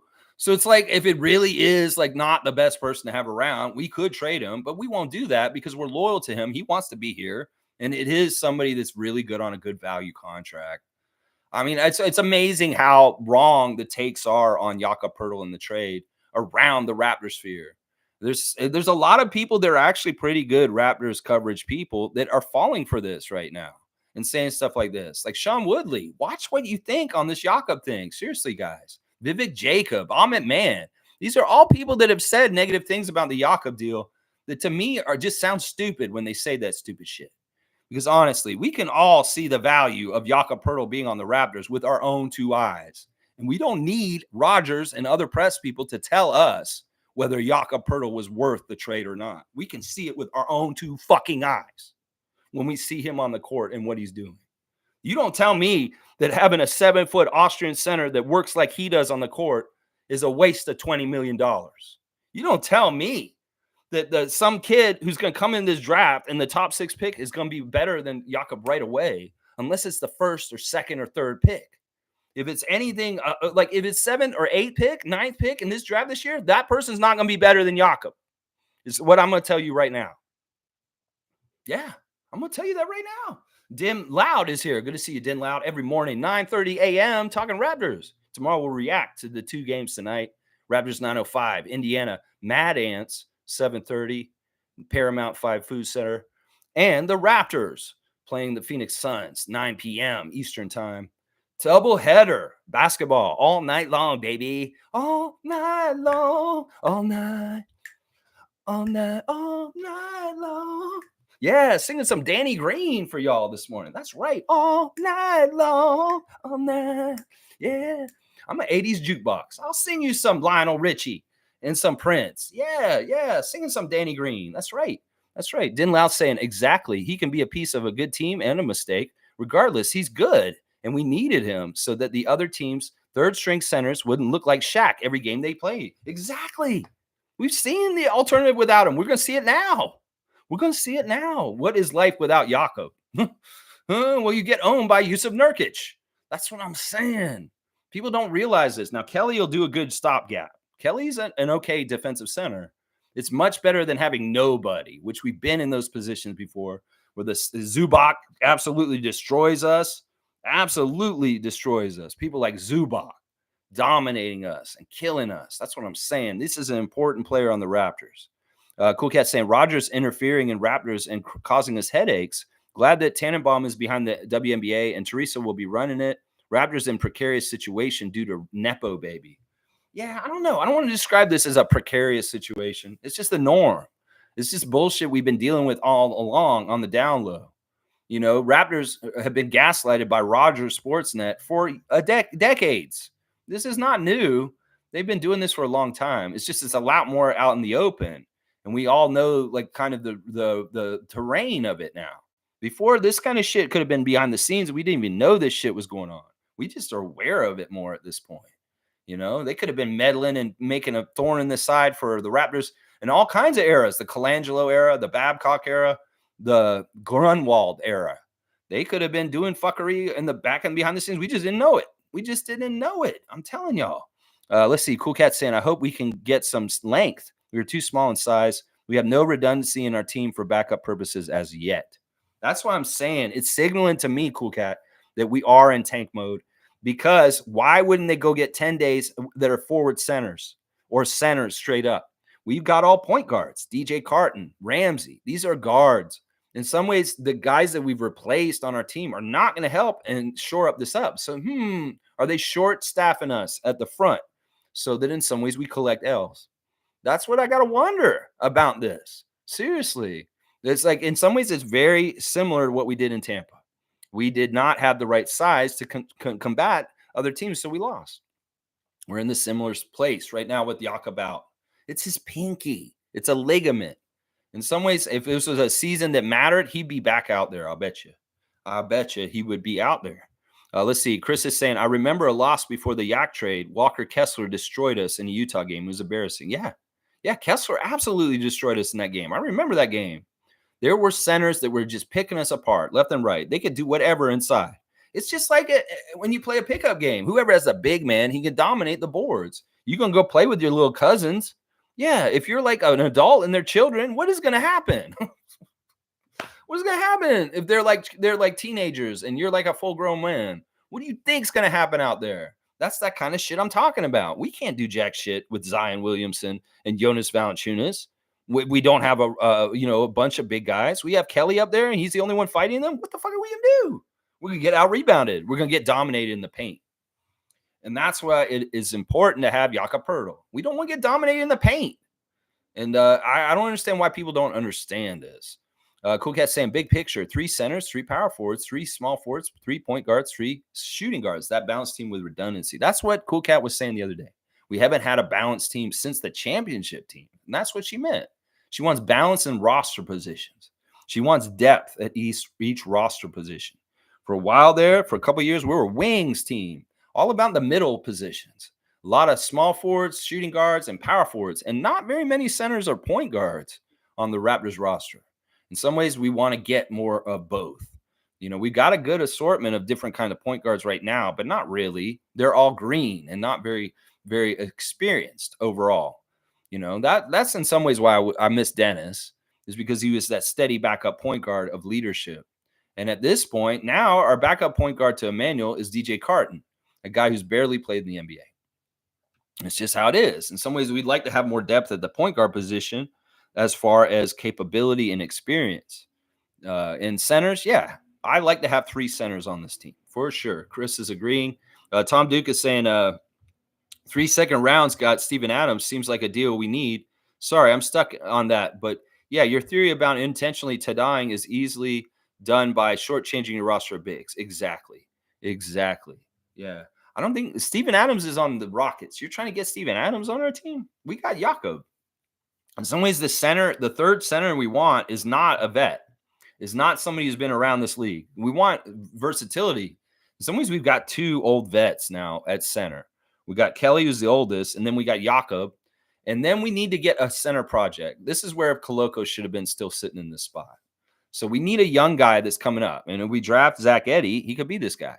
So a new center in the draft or some sort of center we get, a young center this summer, should be the understudy to Olynyk and Poeltl. And that's the way we should do it. We should do it that way. Let's see, Taddying. Yeah, that's the replacement word for the word that I don't allow in here. Taddying. Yeah, I don't know if that should be the right word. We don't want to sully Bradley's company, Tada. That's right, Tada. Do y'all know about Tada? Tada is Cleaning Services Incorporated, Greater Toronto area. They will come to your house and they will clean your house. They will fix things. They do flood restoration. They'll do kitchens and bathrooms. They do equipment rentals too. So if you need any of that kind of stuff, 647-833-6844, Tada Services, as low as $89. That's right. All right, let's see. Naka's saying RJ slashing and playmaking and offensive prowess. I don't think Yak possesses that offensive prowess, but his defense and passing is essential. I don't think RJ is that much more important. No, you're wrong, Gerald. I'm just going to say you're wrong. It's really because the position of the center is rare, and to have a good quality center is tough. And in some ways, you can replace wings like it's toilet paper. That's just what I'm saying. It's a positional need. Now, Scotty's a different player because he's a superstar and he's all-round player. He's a Magic Johnson kind of Larry Bird kind of player. That's why he's the most essential and important player for us to win, because he's the talent. He's the huge, supreme, deluxe superstar that's awesome. Jakob does essential things that other people just can't do. People can do the stuff that RJ does. Other people on the team can step up and try and do that stuff. Not exactly as well, but that role can be filled. That's part of it. It's a role that needs to be filled, Gerald. You're talking about apples to oranges here. We're not talking about who's the better player. I could say RJ's a better player than Jakob overall, skill-wise. Yes. We're talking about who's most essential and vital and important to the team to win. And Jakob is second after Scotty. That's just the damn truth. I mean, you can do semantics and look at it in different ways and say this and this. If you want to say they're the best player, the most talented, okay, maybe I'll say IQ and RJ are more talented than Jakob. But for essential and importance on our team, Jakob is more important than them. And it's just because he gives a part of what we need that nobody else will give. And that's just what I'm saying. He's essential in that way. James is saying you need a player like RJ. Otherwise, everyone is going to be jacking up shots. You need players who could drive to the rim. I won't disagree with this for sure. He's a good, diverse kind of offensive threat on our team that is actually really necessary because we need the paint touches. In some ways, part of the reason the Raptors offense has struggled in recent years is we don't work the ball inside. There was a lot of around the horn kind of passing, not aggressive to get in, unless it was Siakam with a first step or a post up.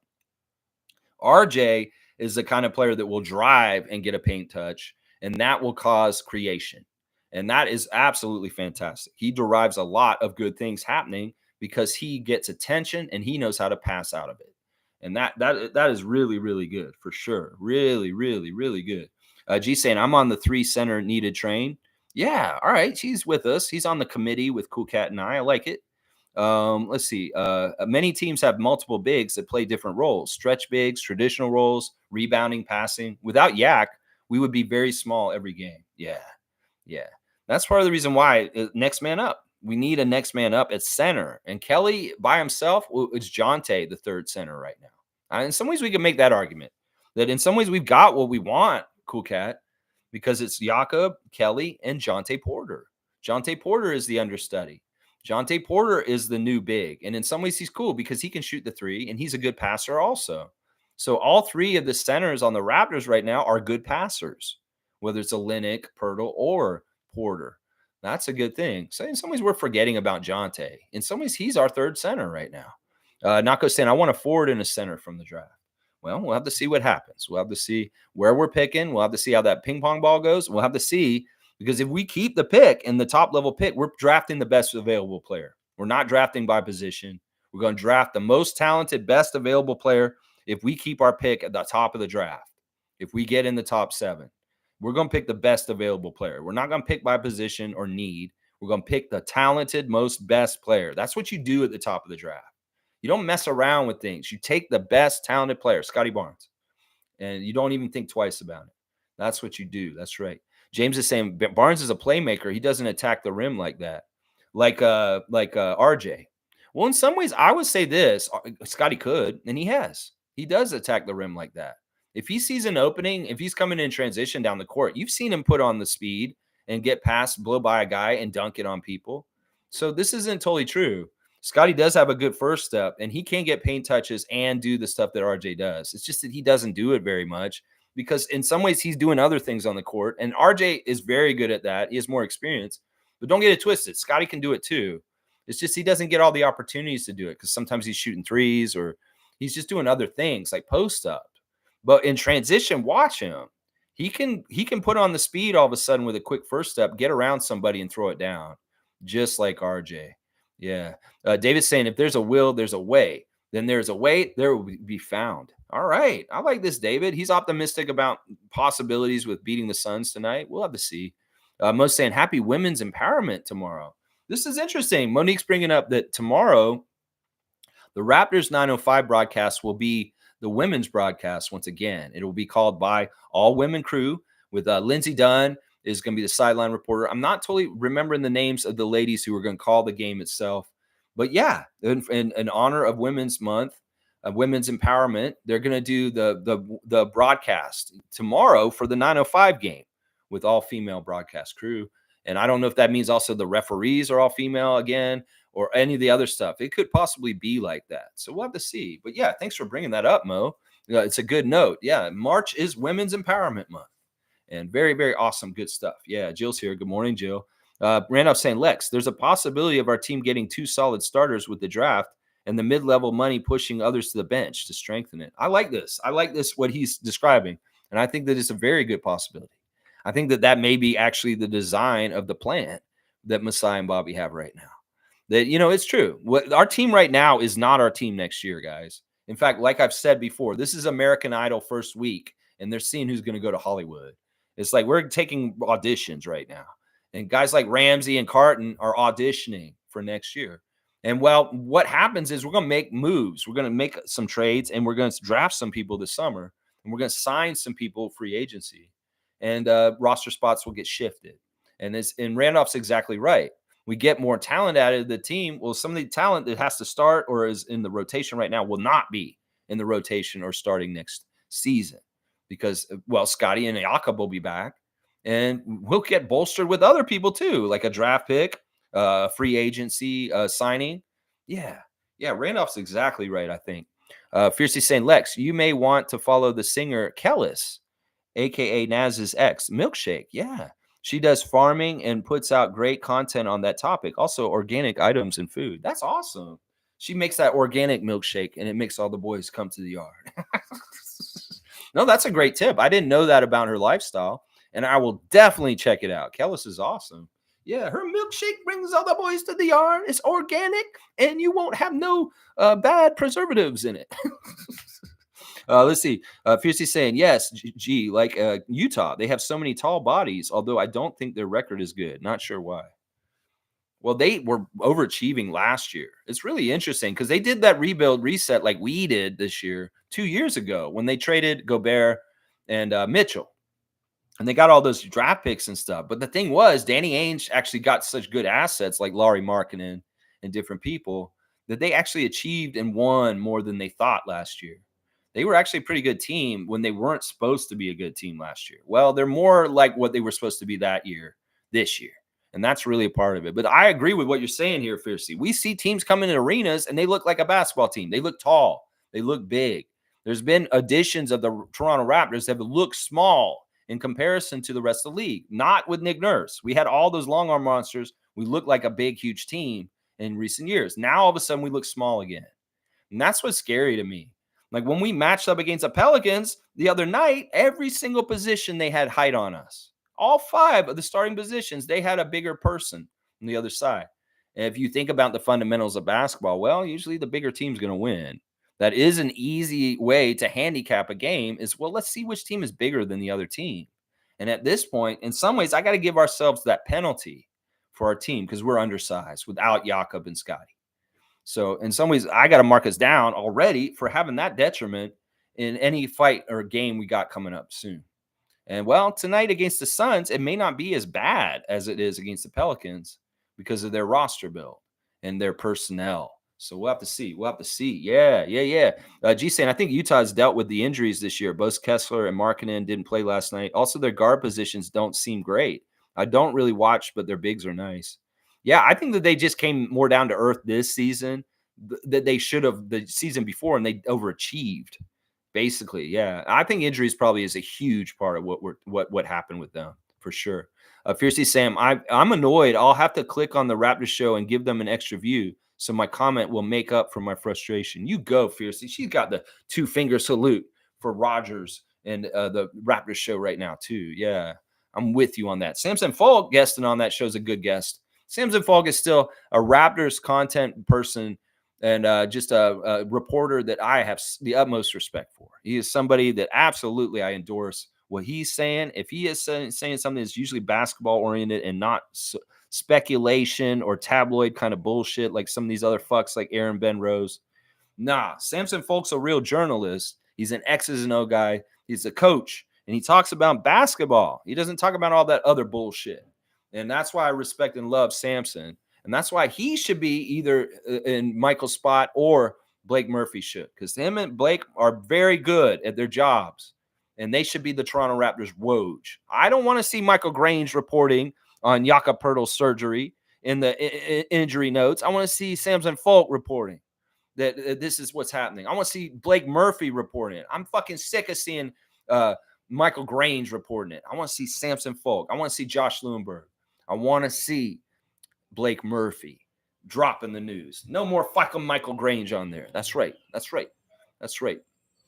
see. Mo's saying, I didn't boo them. I went to the game. Good. Thank you, Mo. You're a real one. Yeah, those people that are booing them, whatever. You just are not informed on the Raptors season. You do not understand why the Pelicans did this. You do not understand that Zion Williamson is undefeated against the Raptors and that they just have a really good matchup, and you didn't see them blow us out the 3 times we played them before this too. Like, seriously, some people just don't have an idea of what's happened in history. They just come in and they see a team lose, and they're just like, oh, this is horrible. Well, did you see Scotty play? Did you see Jakob play? Okay, then you understand why that happened. You understand why that happened? Just saying, Will Lose photo showed smoking something in a long glass with a bubble in order to get through the Raptor season. That's what he said. Yeah, he's hookahing. He's hookah. It's a hookah. It's like a tobacco thing. It's like shisha. It's like they go to the shisha lounge and they all sit around and they smoke off the same thing. It's in the middle. It's cool. It's cool. I don't know if he's smoking ganja. What the fuck he's smoking? In some ways, it's like, ugh. But yeah, he needs that to get through the season. What the fuck is wrong with you? Oh my gosh. If it's such a chore, maybe you should just step down from your job. If it's such a chore, William Lou, if you can't handle it, just fucking get out of the kitchen, is what I'm saying.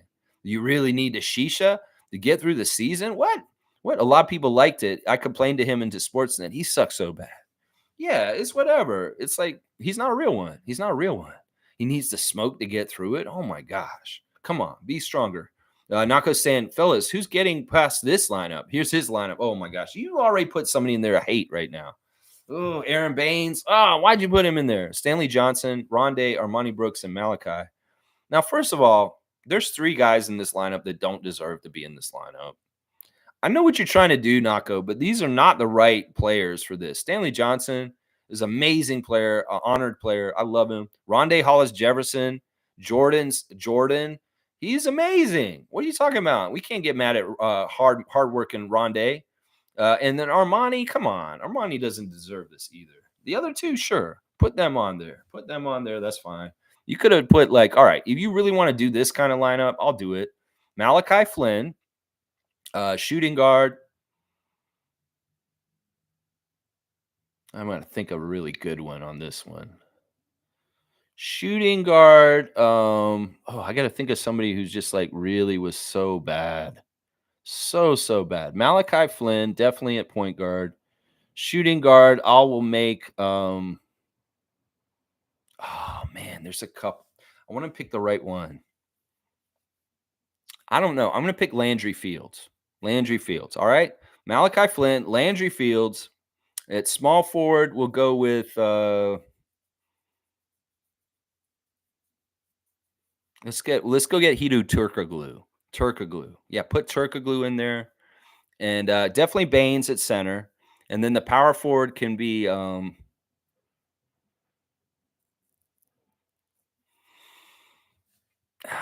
Mengit Batir. Yeah, you don't even know that name. Batir. Put Batir in there. Yeah, there you go.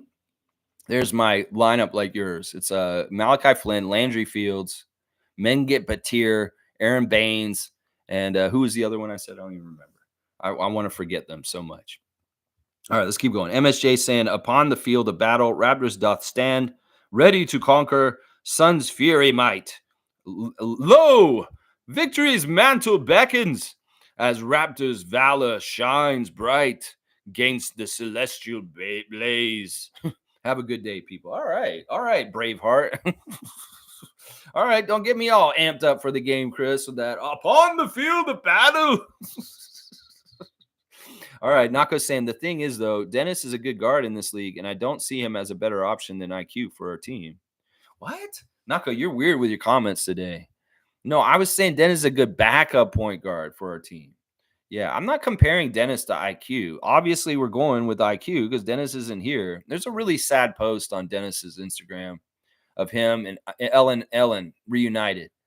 And he's basically saying, I'm so happy to see her because I don't see her very often right now.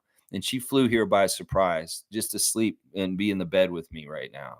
And so I miss her so much. And you can see this trade from Toronto has really caused chaos in his life because his family is here and he's in Brooklyn and they're making special trips to see each other, just to see each other when they can during the season. In some ways, I want this season to be over so the Schroeders can be together again.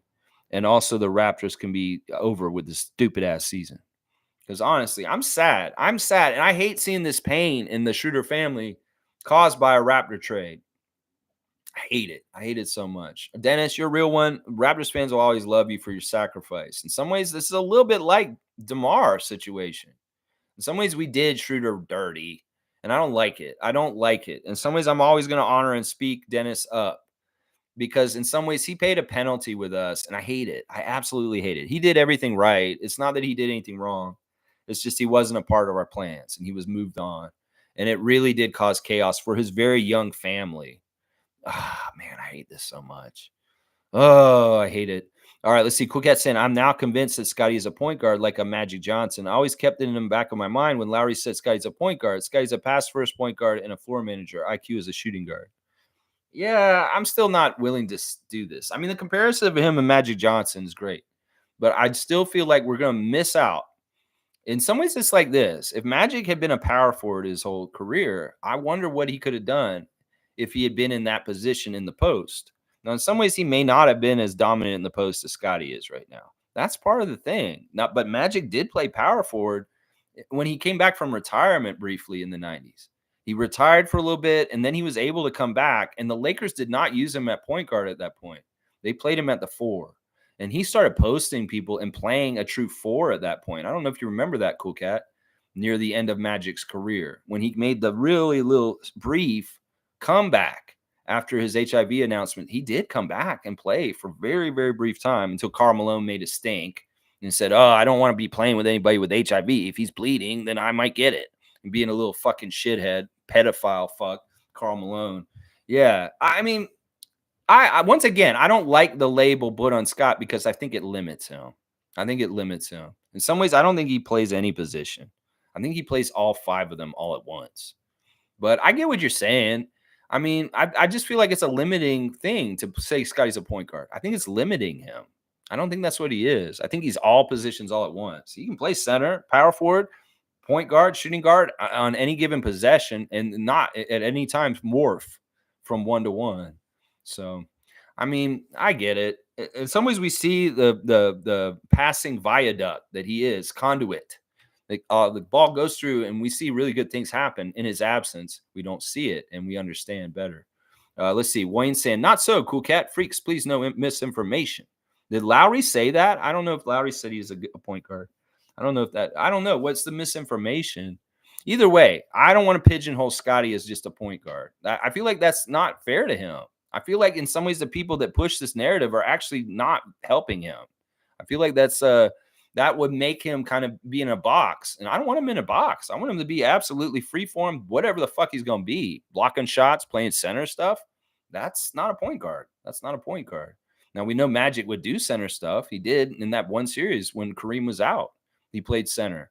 So, I mean, there are a lot of parallels here. In some ways, these are just labels. They don't mean jack shit.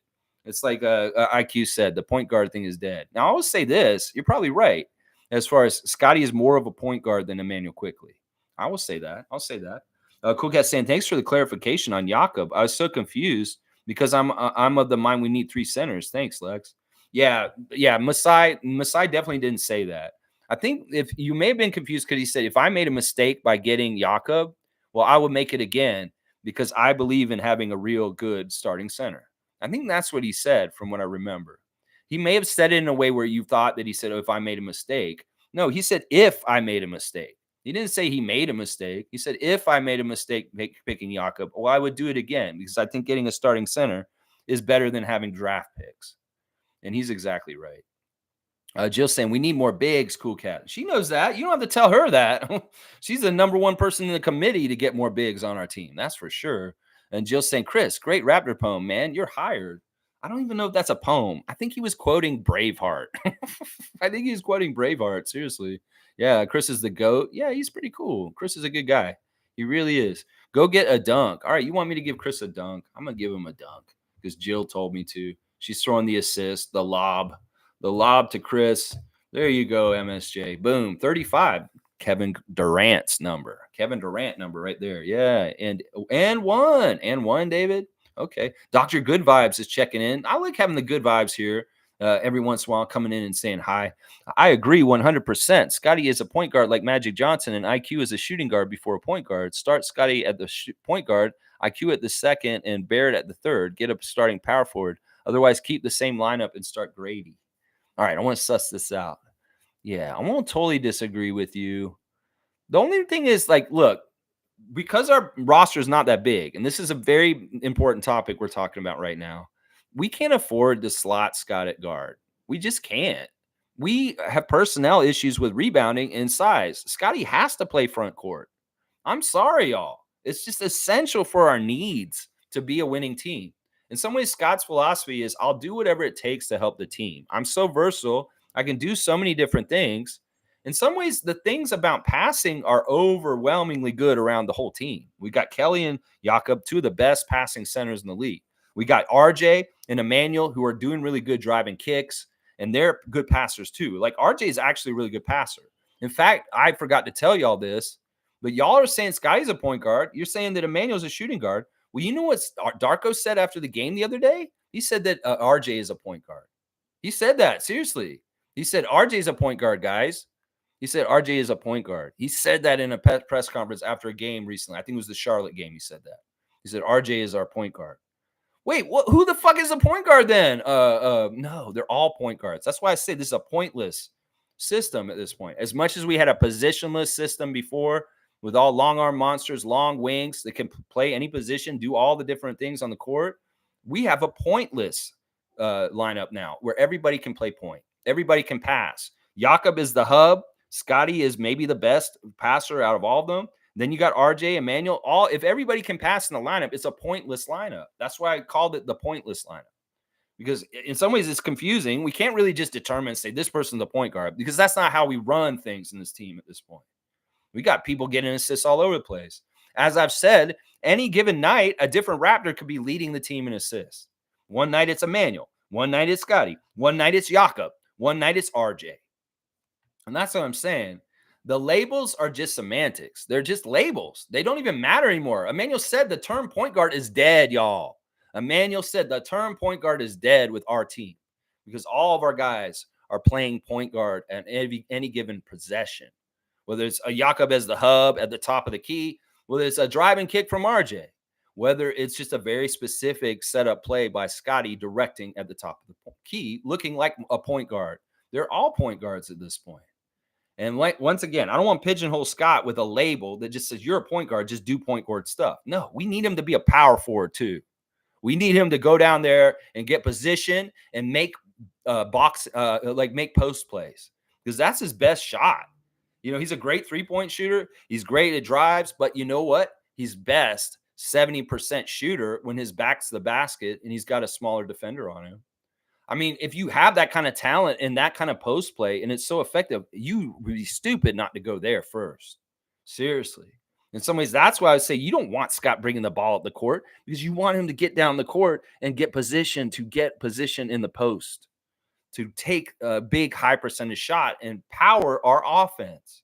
In some ways, Scotty's the best shooter on our team. Why do we want him to pass it to everybody else? He should be the one shooting it, is part of what I'm saying. But the great, beautiful genius of Darko's system is it's a fluid system that encourages an ecosystem of everybody passing every which way and anybody can get assists, the 0.5 offense. That is the whole thing about this. In some ways, the term point guard, as Emmanuel said, is dead. Get it out of your head. Yeah, they're all going to do technically classic point guard activities. But the idea that one guy on our team is the point guard, we can't do this, Raptors Nation, because it puts us in a box and it limits our versatility as a team overall. That's how I feel about it right there. Good to see you, Dr. Good Vibes, for sure. I would say he's very much like Magic Johnson. He's definitely that kind of point guard, a very big point guard. That's for sure. Yeah. Fiercely saying, yes, Jakob is essential, and my fantasy league is suffering from his absence. By the way, I'm facing Cowboy this week. All right, good matchup, Fiercely versus Cowboy. Get that dub, Fiercely Salsera, for sure. Jill saying, what do you win, Fiercely? Wait a second, Jill. You're asking this? I'll be right back.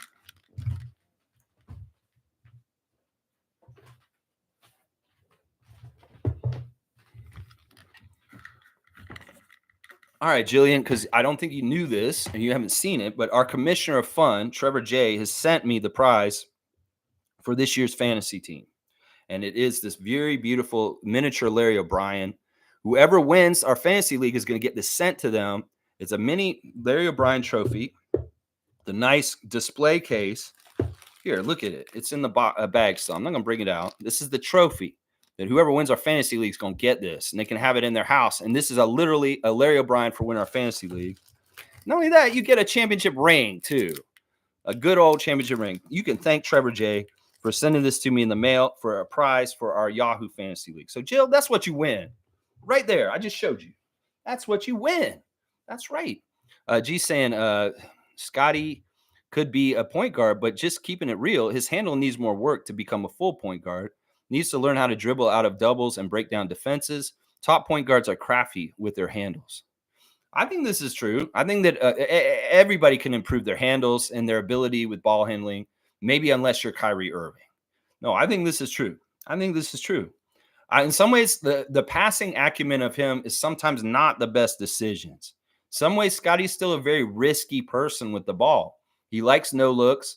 He likes to rocket the ball at people when they're not necessarily ready for the ball also.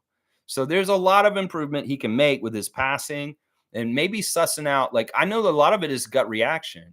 He's a player that has to go with his instincts and just try it. And sometimes it's a success and sometimes it's a failure. And as he goes, he's going to figure out what leads to the better outcome. And maybe he'll go towards that and less to stuff that kind of turned into like, well, he wasn't ready for that pass. Or, oh man, I didn't see that defender and he telegraphed it and he took the steal.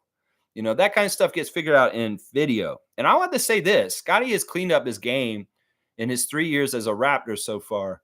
Since he was a rookie, he was way more undefendamentally good. He's gotten tightened up with his fundamentals more and more as his NBA career's gone on.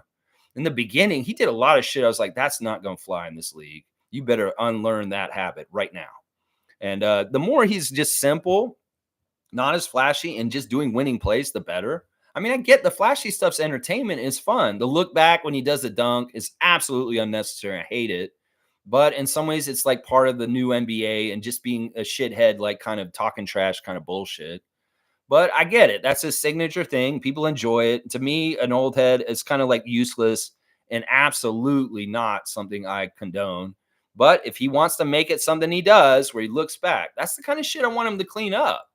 Because that's not winning basketball when you do shit like that. Seriously, you're asking for it when you do that. And somebody's going to get him one day. If somebody's going to get him and going to like block him, and he's going to be like, why did I look back? I wasted my time. You can't do that like that. Yeah. Let's see. Nako saying, if we have IQ, I would rather Scotty run the forward. Run the forward. Oh, you mean play it forward? I mean, it's going to change from even possession to possession, like down the court. It's not like they you know, on certain possessions he may be playing more of a like front court role. On certain possessions he may be playing more of a back court role, and it really may be just the play set. It may be the other personnel that's on the court with him at the time too. So it's good that he can change like this, and he changes on the fly from play to play up and down the court. It's not like Darko has to call a timeout and say, Scotty, you're going to be more down low and near the basket for the next little while. No, he can tell them, or he has signals, or he can call certain play sets. And all of a sudden, Scotty's playing more closer to the basket. So I like the versatility of Scotty not being in a box in any kind of way. Let him be whoever he's going to be and just do it. Just do it. He's all positions all at once, and he's all things at all times on the court at all times because the stats show it. The stats show it. That's right. Fiercely saying, at Jillian, you win one of Trevor J's cups, I believe. It's mostly participation. So much fun. It allows you to learn more about the players. No, there's a very real championship trophy. Oh, yeah. And it's going to be very sought after. And this one's very much going to be earned. Trust me. I can already tell you the top 6 teams in this fantasy league are serious. And whoever climbs and claws through this playoff to get to it at the end have really earned it. I'm going to tell you that right now, whether it's one of the Saborn brothers, whether it's Meredith, whether it's Duke Rocks, whether it's JP, whether it's myself, you know, these are the top contenders right now that are up there to get it. And we're going to have to see who's going to get it. It's going to be a real battle. Seriously, it's going to not be pretty. There's going to be some very, very good teams that are not going to get there. And it's going to be very interesting. David is really wanting this. I'm sure he does. He wants this little trophy so he can show it to his brother in the house and wear the ring and flash it at him. He's going to be like, oh, hey, Peter. How you doing? He's like, yeah, look at that. I bet he'll do that to Peter if he wins this, and vice versa. There's some bragging rights for Saborn brothers in that trophy that I just showed y'all. That's right. That's right. Stargate's here. Good to see Stargate. Good morning, Raptor Freak family. We have a good starting 4. We need a 5th starter, which they will get in the offseason. As I said before, I believe Gary Trent, Bruce, and Chris won't be on the team next season. So obviously he's saying we want to replace the 2 position. We want to replace the second guard next to Emmanuel. Yeah. Yeah. I mean, I can see this. Gary, man, it's such a touchy subject with both Boucher and Trent Jr., the future and what's going on and stuff like that. Gary, man, just play really well. You can control your destiny the better you play. I'll just say that. In some ways, I'm rooting for Gary. I'd love to see him long-term here. We invest money in him this summer. It better be the right price. Commiserate with what he's doing this year. I don't want to overpay him. That's the one thing I will say. I'd much rather Gary walk than overpay him. But in some ways, I really do want to keep him. In some ways, I like the legacy player that Gary Trent Jr. is after Gary Trent Sr.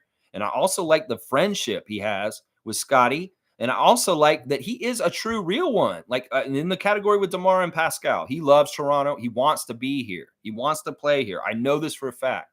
So in some ways, we need to keep that in mind also about Gary Trent Jr., just so y'all know that he's bought in. He wants to be here. We'll have to see. Well, I don't disagree with Stargate. That is the position in the starting 5 that we can upgrade at or have a better spot that can really uptick our team and make it another level.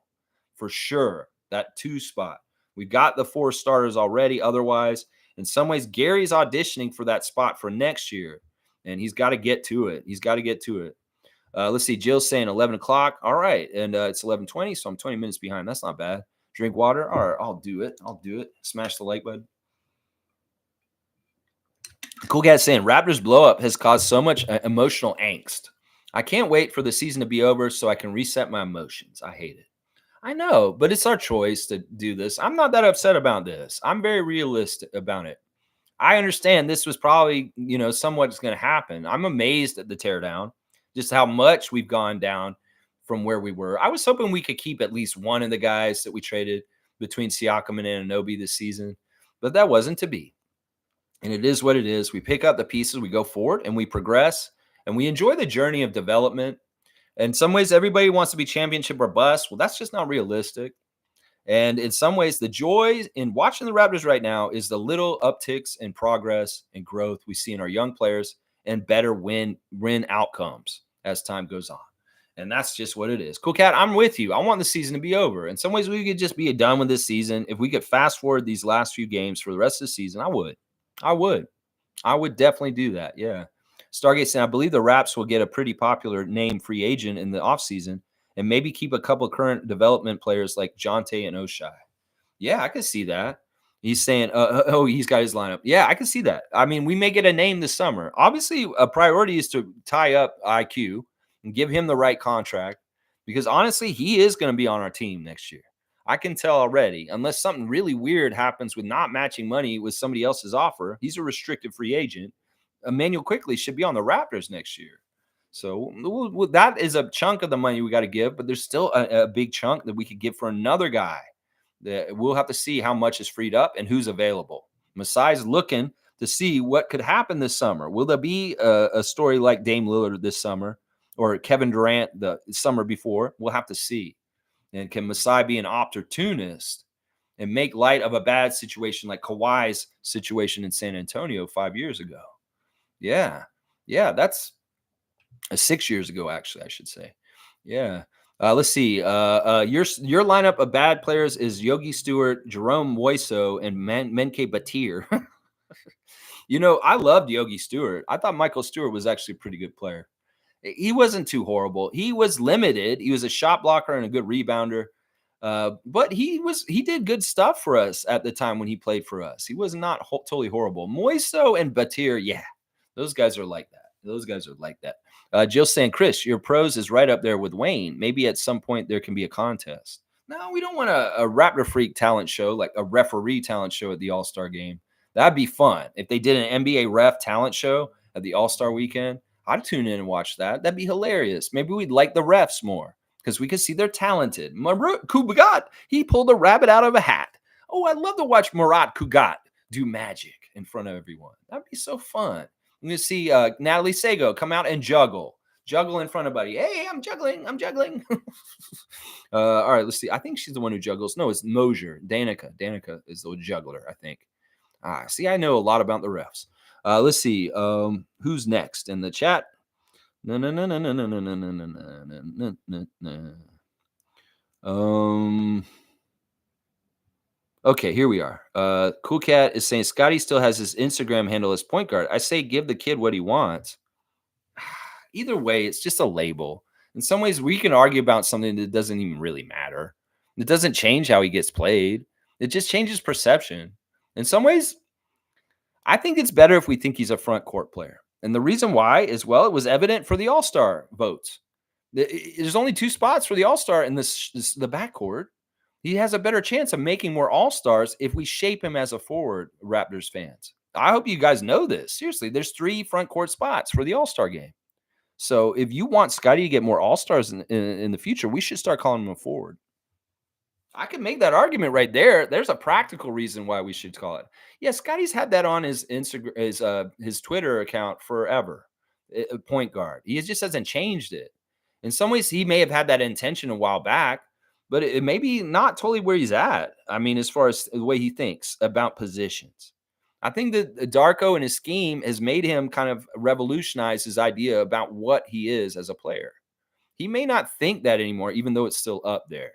Now, I get what you're saying. Give the kid what he wants. Well, we're giving him what he wants. And it doesn't necessarily have to do with being a point guard. It has to be with being a franchise player, building a team around him, and doing all that kind of stuff. I mean, it's a label. Let's just say that. It's a label. But in practical reason, I would say call him a forward because he'll more likely to get more All-Stars in the future. We start shaping him as a forward. That's what he was on the All-Star ballot, front court. He was front court. He wasn't back court on the All-Star ballot. And people get mad when you guys say, oh, he's one of the leaders in blocks for guards. Is he really a guard, though? You know, they show this stat of like all the guards with blocks in the league, and they put Scotty in there. And it's like he doesn't seem like he fits in that category of the other guys. It's not fair in some ways. So I don't know. In some ways, once again, this is a label. In some ways, there's nothing to argue about this. It's all perspective. You want to have that perspective, Cool Cat? Okay, everybody allow it. I want to have my perspective. I have my own ideas about Scotty and the whole point guard term. Yeah, we can all have different perspectives. None of it matters. What matters is how Darko uses him on the court, and they're all just labels otherwise. Seymour saying, and pointless is what our lineup is. He's not the straight up point guard. All of them are sharing point guard duties. Seymour saying, Karl Anthony Towns out for the season. Yeah, that's awful. That's awful. I don't like that because I want a small market team like Minnesota to do well. Well, they're not going to do well now. They don't have legs to get in the postseason now. They need him. He's essential. Jill saying, okay, Fiercey, I will look at your fantasy. Okay, Jill. Do you know where our fantasy league is? It's on there. It's like you want a link to it, Jill? I'll put a link into the chat real quick. Here, I'll put a link to our chat, our fantasy league, so you can go look at all of it. You can stat crunch us. You can give us a report on whose team you like. Here, Jill, I just put it in the chat. You can see the link there. David's saying it's official. See you on the 19th at 8:15 a.m. Nice. David's going to be at the Coach's Open House on the 19th of March. It's 2 weeks from now. It's actually a little less than 2 weeks. Yeah, they sent us letters, emails saying we apologize for having the Coach's Open House on a Tuesday. We know this isn't as ideal as possible, but we couldn't do it any other time other than this time. This is the only time that they have available that's slotted where the coaches can and the team can do this. So that Tuesday morning Coach's Open House is the only window of time they could have done it. Now, everybody, I encourage y'all to come down there. We have a great group coming down there already. Now, if all y'all don't show up, I understand. A lot of y'all are saying you will. I'm not going to be mad. It's not like we're keeping attendance. I know that it's not totally simple to get down there for so early on a Tuesday morning. And not everybody can get a Tuesday off to be able to go to coach's school with the Raptors. But a lot of us are going, and it's going to be a lot of fun. And we're going to definitely have a Raptor Freak meet and greet for March on the 19th at the Coach's Open House. We'll go in, we'll have our coach's school, and then afterwards we'll go across the street to Real Sports and have a lunch and enjoy ourselves and talk about what we saw at the Coach's Open House and just have a good palling around of the Raptor Freak family in person. I expect maybe have around 15 people at this event coming down there to hang out. At least by my count in my head of all the people that said they're coming, that's what it sounds like. So it'll be a really, really great time. I'm going to get down there around 8 a.m. myself to line up. They open the door at 8:15. And there'll probably be a big, huge lineup of people outside right away. So, yeah, I'll be there at 8 a.m. on March the 19th, Scotiabank Arena, Gate 1. You be there too. That's right, Jill. Bam. Cool Cat saying, I usually say in spaces, Darko wants a FIBA team where everyone dribble, pass, shoot, and cut. Everyone has the same skills similar to what they hope for a Vision 6'9", but different heights. Yeah, I think this is very true. I think that we have gone more of a FIBA style. I think that's why our game is so beautiful with the passing. We are definitely infusing FIBA kind of stuff on our team. That's why I thought Dennis was such a great fit. You have the FIBA World Cup MVP, a point guard, playing a FIBA style with us, and he did. He did. We played a very FIBA style this whole season. A Serbian coach will coach in a Serbian way, and that's a FIBA way. And I love it. I love the passing. It's so refreshing. In some ways, the passing of our system now under Darko is way more entertaining than Nick Nurse's stagnant, crazy isolation, no passing system that he was using. In some ways, I enjoy watching Raptors games, even though we're losing, way more because the game's more entertaining and interesting to watch in certain ways. Like the passing is very beautiful, and that is a big part of it. And you're right. It's in some ways, like I said, it's not a positionless system at this point. It's a pointless system where all these guys can all play point. They all can be the facilitator, and they can all be the receiver. And in some ways, they switch that up, all kinds of different avenues. You can see RJ set up Scotty. You can see Scotty set up RJ. You can see Emmanuel set up Jakob. You can see Jakob set up Emmanuel. It's a two-way street. It's not Stockton to Malone, Stockton to Malone, Stockton to Malone. No, it's Emmanuel to Pirtle, Pirtle to Emmanuel, Emmanuel to Scotty, Scotty to Emmanuel. It's all over the place. That's why I said the term pointless system. It may sound pointless, but it means there's no point guard. And they're all point guards. That's what it means right there. Yeah. Yeah. Stargate saying, didn't RJ play point guard at Duke? I believe so. I don't know that for sure. But I mean, he's got the passing chops. He's had to hone at New York, getting double teams and going into the lane. He had to learn, like Pascal did before, how you pass out of the double team and get your open teammate to get the assist. That's really a big driver for how RJ gets his assists. He draws and kicks. And he's really good at it. He's really, really good at it. Jill saying, Cool Cat, I saw Scotty say to reporters that point guard isn't really a thing anymore. Cheers. That was once again Emmanuel that said that. That I think he said that. I tried to look for that part where you said Scotty said it, but I still haven't found it. But that may be true. He may have said that. I just didn't see the clip. And he's saying, trust, not really a point guard anymore. Well, he's going to do point guard duties, and he can definitely be a point guard for a good percentage of the game. I'm not anti-Scotty being a point guard. I'm just trying to fight for him to be able to be whoever he wants to be. I don't want to pigeonhole him. In some ways, him being positionless as a player, we want him to be that for as long as possible. We can't just say he's a point guard because in some ways that's not true. He's going to play center. He's going to play power forward. It's just the damn truth. If he doesn't play the four sometimes, I'm going to be upset because that's where he scores the best from is the four. If he was playing straight up four and he had somebody else passing and all that kind of stuff, it'd be very interesting to see what his career and development would be if he was solely like a Jaren Jackson kind of guy, like posting up and doing stuff down low. But he still had the passing and all that kind of stuff. But if he really oriented himself as a forward, as a four, as a post player, as a dominant post player, and he really, really worked on that, his bread and butter over and over again, I would be curious to see how dominant he could be in this league if he went that route. Now, because he's all over the place with all the different roles, we will never know this for sure. And in some ways, that's great because he's more well-rounded. He has more bags and has more tricks in his bag in some ways. But I'm telling you, his most powerful weapon is his back to the basket in the post. And it's a damn shame if we do not go and discover more about that in his career going forward. It would be wasting, like it'd be leaving great food on a table that spoils. Nobody ate is what it would be. I'm serious. Seriously. Let's see. Seymour saying Jillian is going to pull a Nancy Kerrigan moment fiercely for that trophy. Laugh out loud jokes. That'd be kind of funny and weird. I'm going to give you I don't know if that's a dunk. I don't know that. Nancy Kerrigan. You mean like with Tanya Harding? Yeah, I remember that. G saying also he said that's my point guard on Instagram. Yeah, that's the other thing. Like Scotty called Emmanuel his point guard. That's why I'm saying these labels don't matter. Maybe it's just part of the confusion. It's like I want to be a point guard. Scotty says it, and then Emmanuel said the point guard term is dead. And then Darko's saying, RJ's our point guard. This is make it as muddled and confused as possible. This is for the other team's scouting reports. Who's their point guard? I don't know. I can't tell. We got to figure out who their point guard is so we know who to guard. I'm coming up the court. They don't have a point guard. That's funny. Jill saying, wow, thanks, Trevor. Love it. You like the little trophy. Yeah, don't you? Yeah, Jill, like nice trophy, right? Little Larry O'Brien. Let's see. David saying, I'll bring the trivia prize on the 19th. See, David's got the prize for the trivia. And right now it's a two-person race between Fiercey Salsera and Amit the Goat.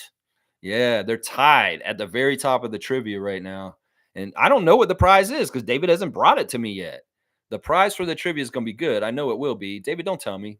He's going to bring it to the meet and greet, and we'll have it there, and I'll have it in my possession then to give to the person that's going to win the trivia. Either Fiercey or Ahmed is probably going to be one of those two. Let's see. Fiercey saying, I just realized we've been talking about Scotty, Yak, RIQ, RJ, Kelly, DJ, even John Tate. No one has mentioned Gary today. Could that be a sign? And we talked about Gary too. We've definitely talked about Gary today. Yeah. Stargate saying, I'm in the opinion the Raptors need to pay Tim Duncan to train Scotty in the offseason. Take that trip down to St. Croix, Scotty. Laugh out loud. I wouldn't hate this at all. Actually, I love this idea, Stargate. I'm going to give you a 3-pointer because I think this is brilliant. I think this is absolutely brilliant. And it's not even the offensive stuff I want him to do. I want him to learn the defensive stuff from Tim Duncan. I want to learn the way that he thought as a big 4-5 defensive guy for the Spurs, how he anchored the Spurs defense, and the way he played team defense was masterful. If Tim Duncan can teach Scotty how to play team defense like he did, oh my gosh, it would improve our team so much. The winning percentage of the Spurs with Tim Duncan's team defense is like 70%. That's what I'm talking about. We want to increase the winning percentage of the Raptors. We need Scotty to be like Tim Duncan. Seriously, if he could go do this, like Stargate's saying, if he could go study with, I don't know if he'd do that because he's a Spurs guy. He's teaching Victor. He's got his own Spurs people that he's teaching. But man, if we could do this, this would be awesome. This would be awesome. In some ways, the guy to do this may be Jakob. Jakob was around Tim Duncan for how many years? 5 years almost. So I know Jakob's got schooled by Tim Duncan and taught things by him at some point. That may be part of the reason why Jakob has increased his game and gotten so much better since he went to San Antonio and came back to Toronto. I'm telling you, Popovich and Duncan helped Poeltl. He went to school there. So maybe vicariously, Scotty can learn from Tim Duncan through Jakob Poeltl if he cannot get to the real deal, number 21 for San Antonio Spurs dynasty, TD. You know, I love this idea, Stargate. I think this is my favorite comment today. If we could get Scotty down there at St. Croix, run around with Tim Duncan just to pick his brain and learn anything from him, that would be huge. It would be huge because in some ways, Scotty has the same body Tim Duncan has. Scotty has the same help blocks that Tim Duncan has. You don't think Scotty can't learn something from Tim Duncan on how to block shots and get positioning and all kinds of stuff? Yeah, he can. This is a brilliant idea. This is like in advertising, you say, you just hit a home run, Stargate. That is a brilliant idea. That's a money maker right there. That's a money maker right there. Yeah, Gary is a shooter. Okay. Country Conks here. Good to see JP. Lex, out of all point guards on the team, I actually think RJ has the potential to be the most dynamic as a playmaker. His drive is so elite. He collapses defenses more than IQ. I love his lefty passes. His vision's really good, and his accuracy is really good. And that's what I'm saying. Any given night, each Raptor could lead our team in assists. It's not pigeonhole people as a role and a label. This is a pointless team. They're all point guards. They all can do it. If Gary passed more, he could do it. If he passed more, he could do it too. Fiercely saying at Jill, I mean, in terms of importance and role within the team, he doesn't seem to be that impactful if we don't even mention him. No, I brought him up a couple times. No, Gary, we've got to give due respect to Gary. In some ways, listen, he's family. I love Gary. I don't want to sully him. I don't want to kick people. It seems like they're on their way out, like whether it's Chris Boucher or whoever. In some ways, I really want to work things out with Gary. In some ways, I understand for us to work things out with Gary, he has to play better. And that's why I have tough love with him. That I want him to succeed so that I feel really good, conscious that we can invest in him in a big contract this summer. But if he doesn't, I don't want to pay for this. And that's the problem right now. In some ways, he has to come through with his side of things and show it on the court more consistently. And then I'll have a clear conscience about investing in him this summer if the Raptors do choose to do that. You know, that's the thing right there. That's the thing right there. David's saying pressure is on this week with JP right on my tail at the moment. Yeah. Yeah, JP, the Dick Pics is a serious team. You guys are up there. I mean, let me go look at it right now. Let me see what's going on in y'all's matchup because it is a serious matchup. Holy crap. Okay, so yeah, you're winning though. You're winning by 130, it looks like, David, right now. Both teams 16-2. That's a fantastic big time matchup.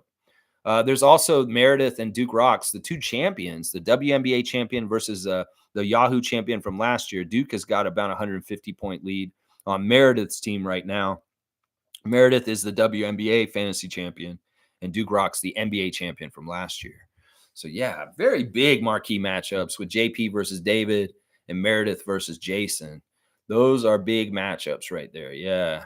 Let's see. Jill's saying, Fiercey, Gary needs more consistency. Exactly. David's saying, it's really weird. You know, I'm a Boucher fan, but something about what's going on right now doesn't bother me or upset me or make me question coach. It's just the way it goes. That's exactly what it is. In some ways, like, look, people have to accept life on life's terms. I mean, sure, you may have an injustice in your head. Is Chris is getting injustice? No, he's not. The man is making $12 million a year to play in the NBA. He has a very good life. He has people that love him. He has his mother. He has his friends. He has his teammates. He has a really, really good life. He is an amazing story.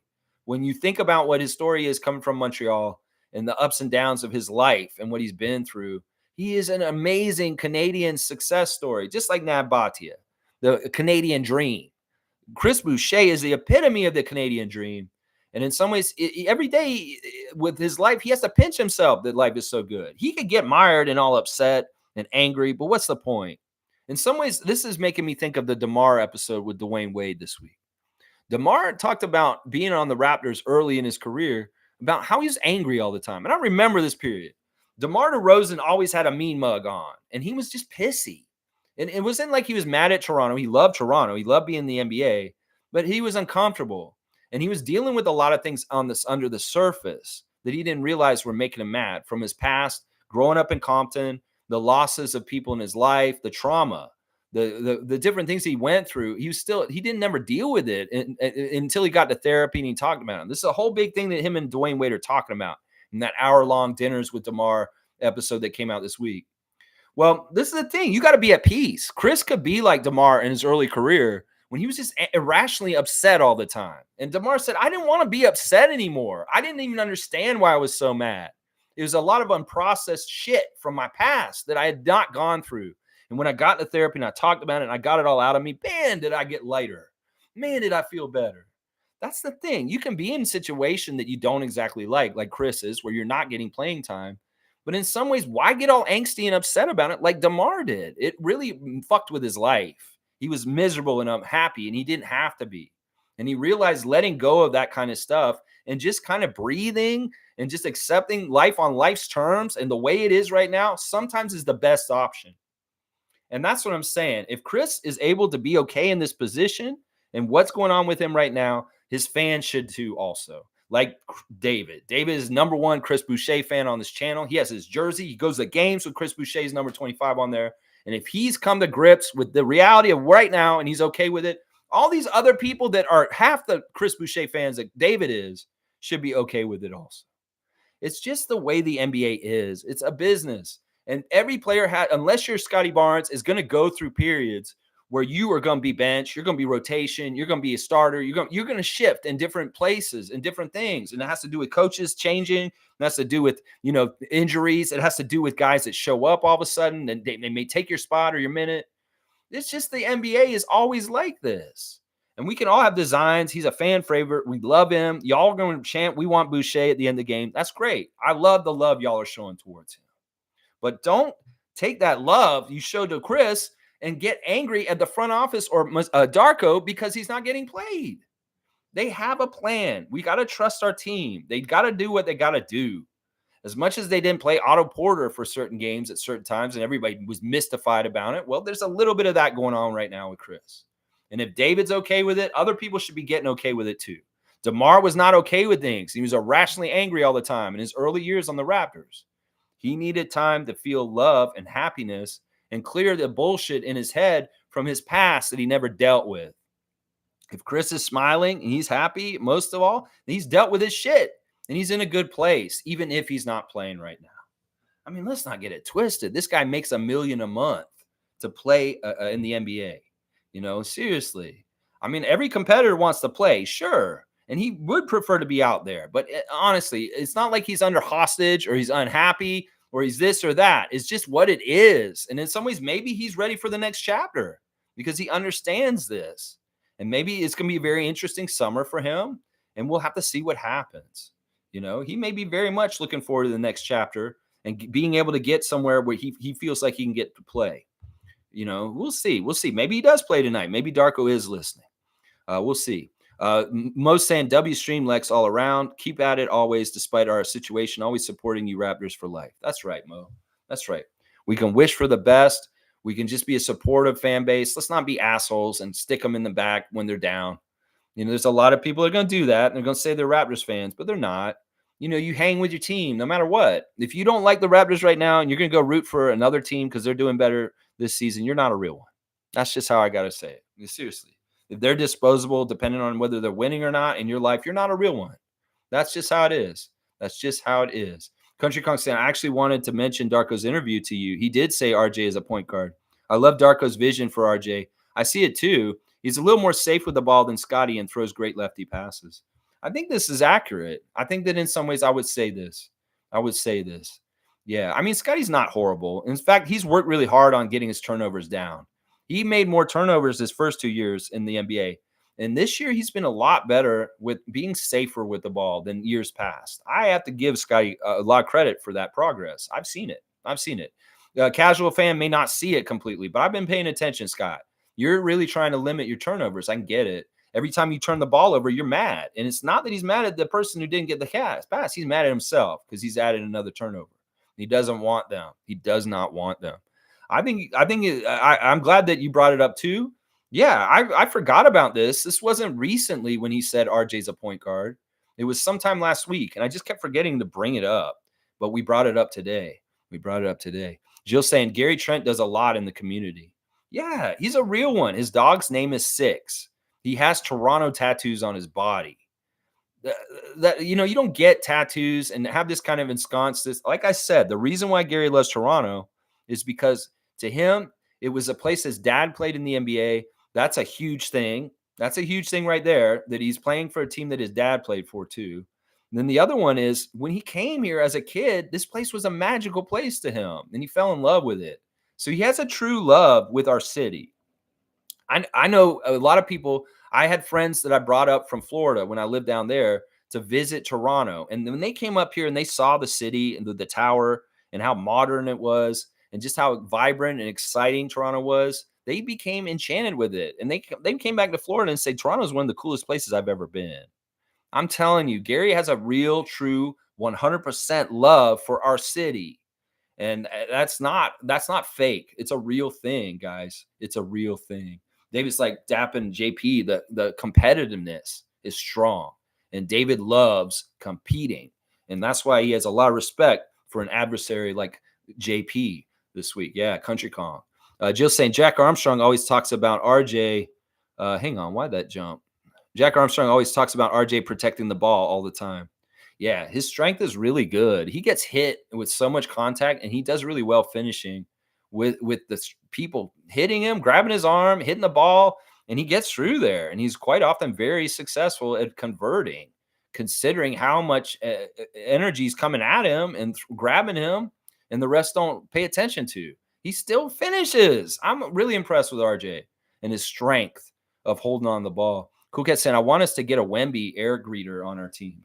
You want a 7'5" player on our team. Yeah, they may become more normal. There may be more of these guys coming up, and more.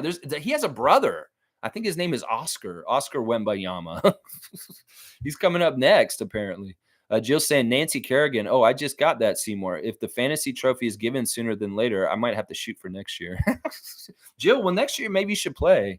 We're going to do WNBA this summer. With Teresa Resch going with the Kilmer group to get another bid for another team, we will play WNBA again this year because we need to keep it going. So we're knowledgeable fans for when we get our team so we can root for them very, very well. So, yeah, WNBA will be coming again this season. So, MK, get ready to defend your title And yeah, Jill, you should get a team on this and take it seriously.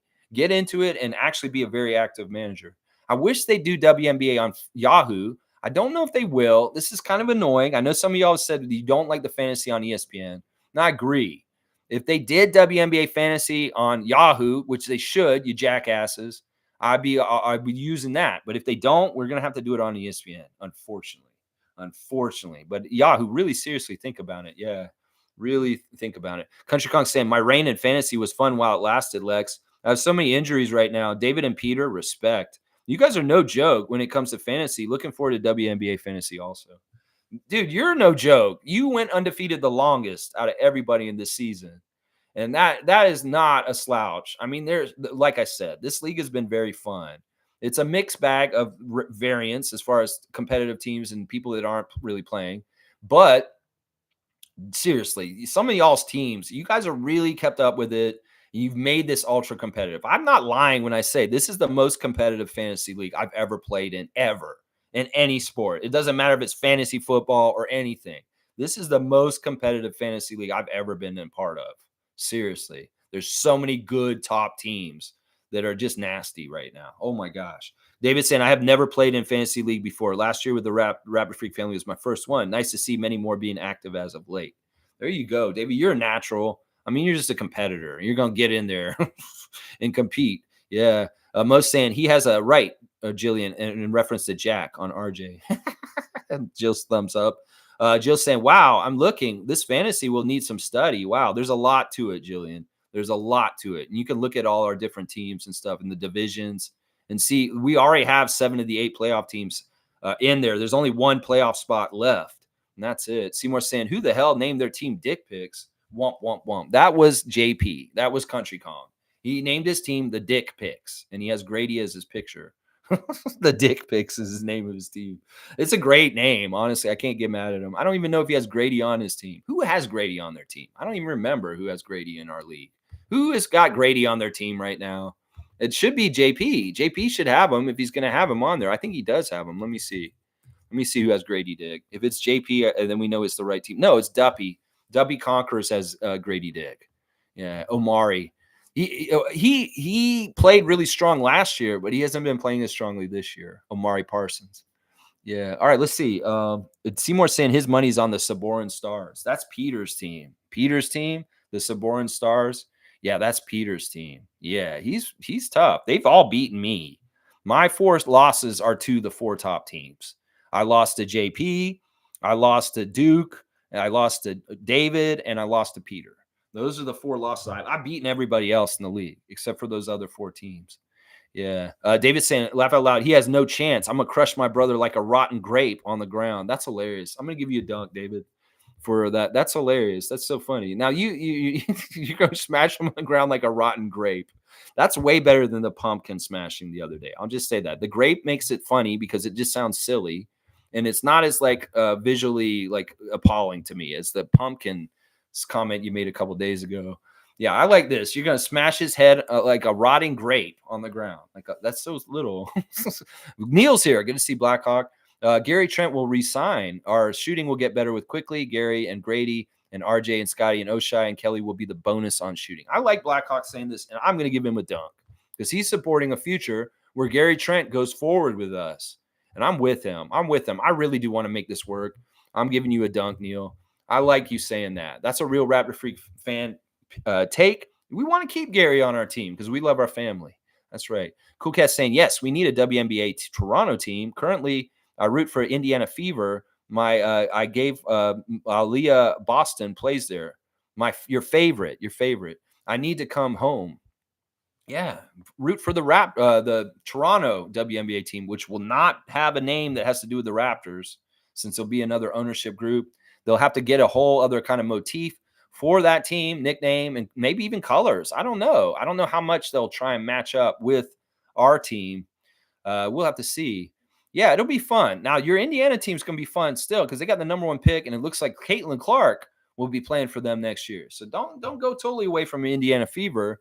But yeah, I'm excited for the Raptors. I'm not for Toronto to get a WNBA team. We need to get that happening. That's right. Fiercely saying, yay for WNBA. We have no choice. I'll be a team player and go with ESPN. Okay, yeah, I don't think we will have a choice. I think they're the only people that provide a WNBA fantasy league is ESPN, unfortunately. If there is an alternative, we'll do it, but that's the only one I found. That's the only one I'm found. David's saying, "Yeah, I'm learning PG-13." What you're talking about? Oh, you're leaning PG-13. You're not as graphic. You're not talking about Paul George, and who's Where's Waldoing apparently right now. Clippers fans are like, where the fuck is Paul George? Well, you saw him dress up as Where's Waldo for Halloween. Where just get that meme out and just put him out there. He's not showing up for the Clippers all of a sudden. I get it. Yeah, this is normal. This is why I don't respect Paul George as much as everybody else does. He's a player's player. Well, I see him as a fan, and I see him disappear for people all the time throughout his career. In some ways, you know, a lot of players love Paul George. They speak highly of him. He's one of my favorite players. He can do this, he can do that. Yeah, okay. That's y'all, and you can be like that. But I also see stuff like this. Where's Waldo? He's not there for when people need him. And he's had a lot of injuries too. It's not like he's Kawhi and he's got 2 championships. Come on now. Come on now. Yeah. No, not him. Not Paul George. PG-13. No, that's not what he means. Jill's got the team on blast. I love it. All right, let's do a recap. It is 5 minutes to noon, and I will get out of here. Let me make sure I didn't forget anything. I'm not doing Instagram stories. Honestly, Instagram, Facebook, and Twitter are all becoming worse and worse for helping me with my stream as far as information. I just want y'all to know that. Twitter, Instagram, and Facebook, y'all suck. I'm not even using y'all for getting information anymore or talking on this channel. All right, the injuries for the Phoenix Suns tonight. Just a recap. Josh Okogie is out with an abdomen injury. He's ruled out. Nasir Little is out with a PRP injection into his left knee. Devin Booker is out right now with an ankle injury, and Damian Lee is out for the Suns also. On the Raptors side of things, Bruce Brown, he is already out for tonight's game. We've got a new one on here. Jalen McDaniels is now listed as questionable for the game tonight due to an illness. Ochai Agbaji is questionable with his knee. Jakob Poeltl had surgery this week on his pinky, and Scotty Barnes had surgery on his hand. They're both out. Also, Mohamedou G is with the 905 here in Mississauga and not on this trip. And so is Jamias Ramsey. He is at 905 tonight. He is not with the team on this West Coast trip either. So Moji, Jamias Ramsey are both with the 905 G League team. Meanwhile, Jonte Porter, Javon Freeman Liberty, and DJ Carton are on the West Coast road trip with the Raptors, just to suss out where everybody is and their locations so you know which guys are going to be where. The referees for the G League game tonight are J.D. Rawls, Ken Jones, and Jacob Barnett. That's Indiana Mad Ants at Raptors 905, 7 o'clock, 7:30 start, I believe, something like that. And then the 9 o'clock game in Phoenix is refereed by Sean Wright, Justin Van Dyne, and Evan Scott. Sean Wright and Justin Van Dyne favor the Raptors. Evan Scott favors the Suns, just so you all know. All right, I think that's pretty much it. Let's get done right in time. Right in time. Censored. All right, y'all. Thanks for watching me today.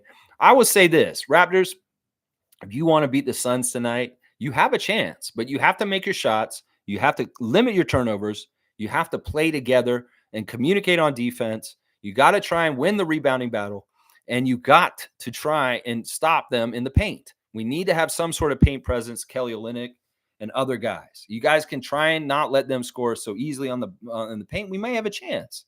We could hope that Bradley Beal and Kevin Durant are not shooting well. Well, we could get a perfect storm of beating the Phoenix Suns on their court tonight. I could see this more likely than beating the Pelicans at home on Tuesday night, just so you all know. All right, there's your main event marquee matchup. Ladies and gentlemen, welcome to Phoenix Suns Arena. Tonight we have a matchup between the Toronto Raptors and the Phoenix Suns. In this corner, we've got from the Toronto Raptors, Garrett Temple. Yes, and in this corner for the Phoenix Suns, we've got Thaddeus Young.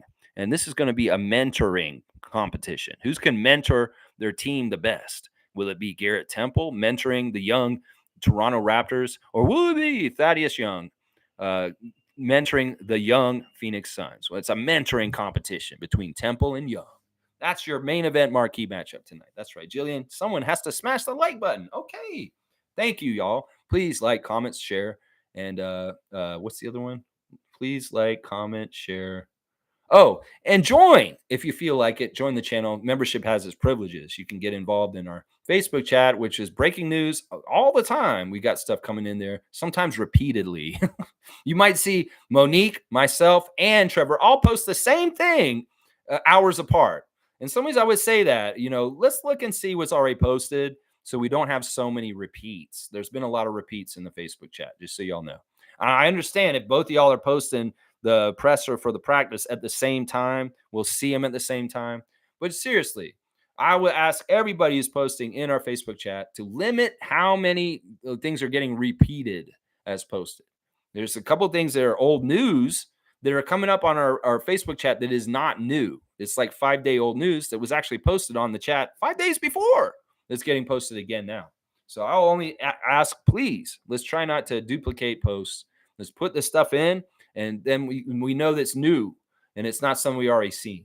All right, y'all. I appreciate everybody. I appreciate y'all. Let's beat the Suns tonight somehow, some way. There is a way. You're telling me there's a chance, Seymour Pape? You're telling me there's a chance we can beat the Suns tonight? Let's do it. Let's do it then. Let's go Raptors. Let's go Raptors. Let's go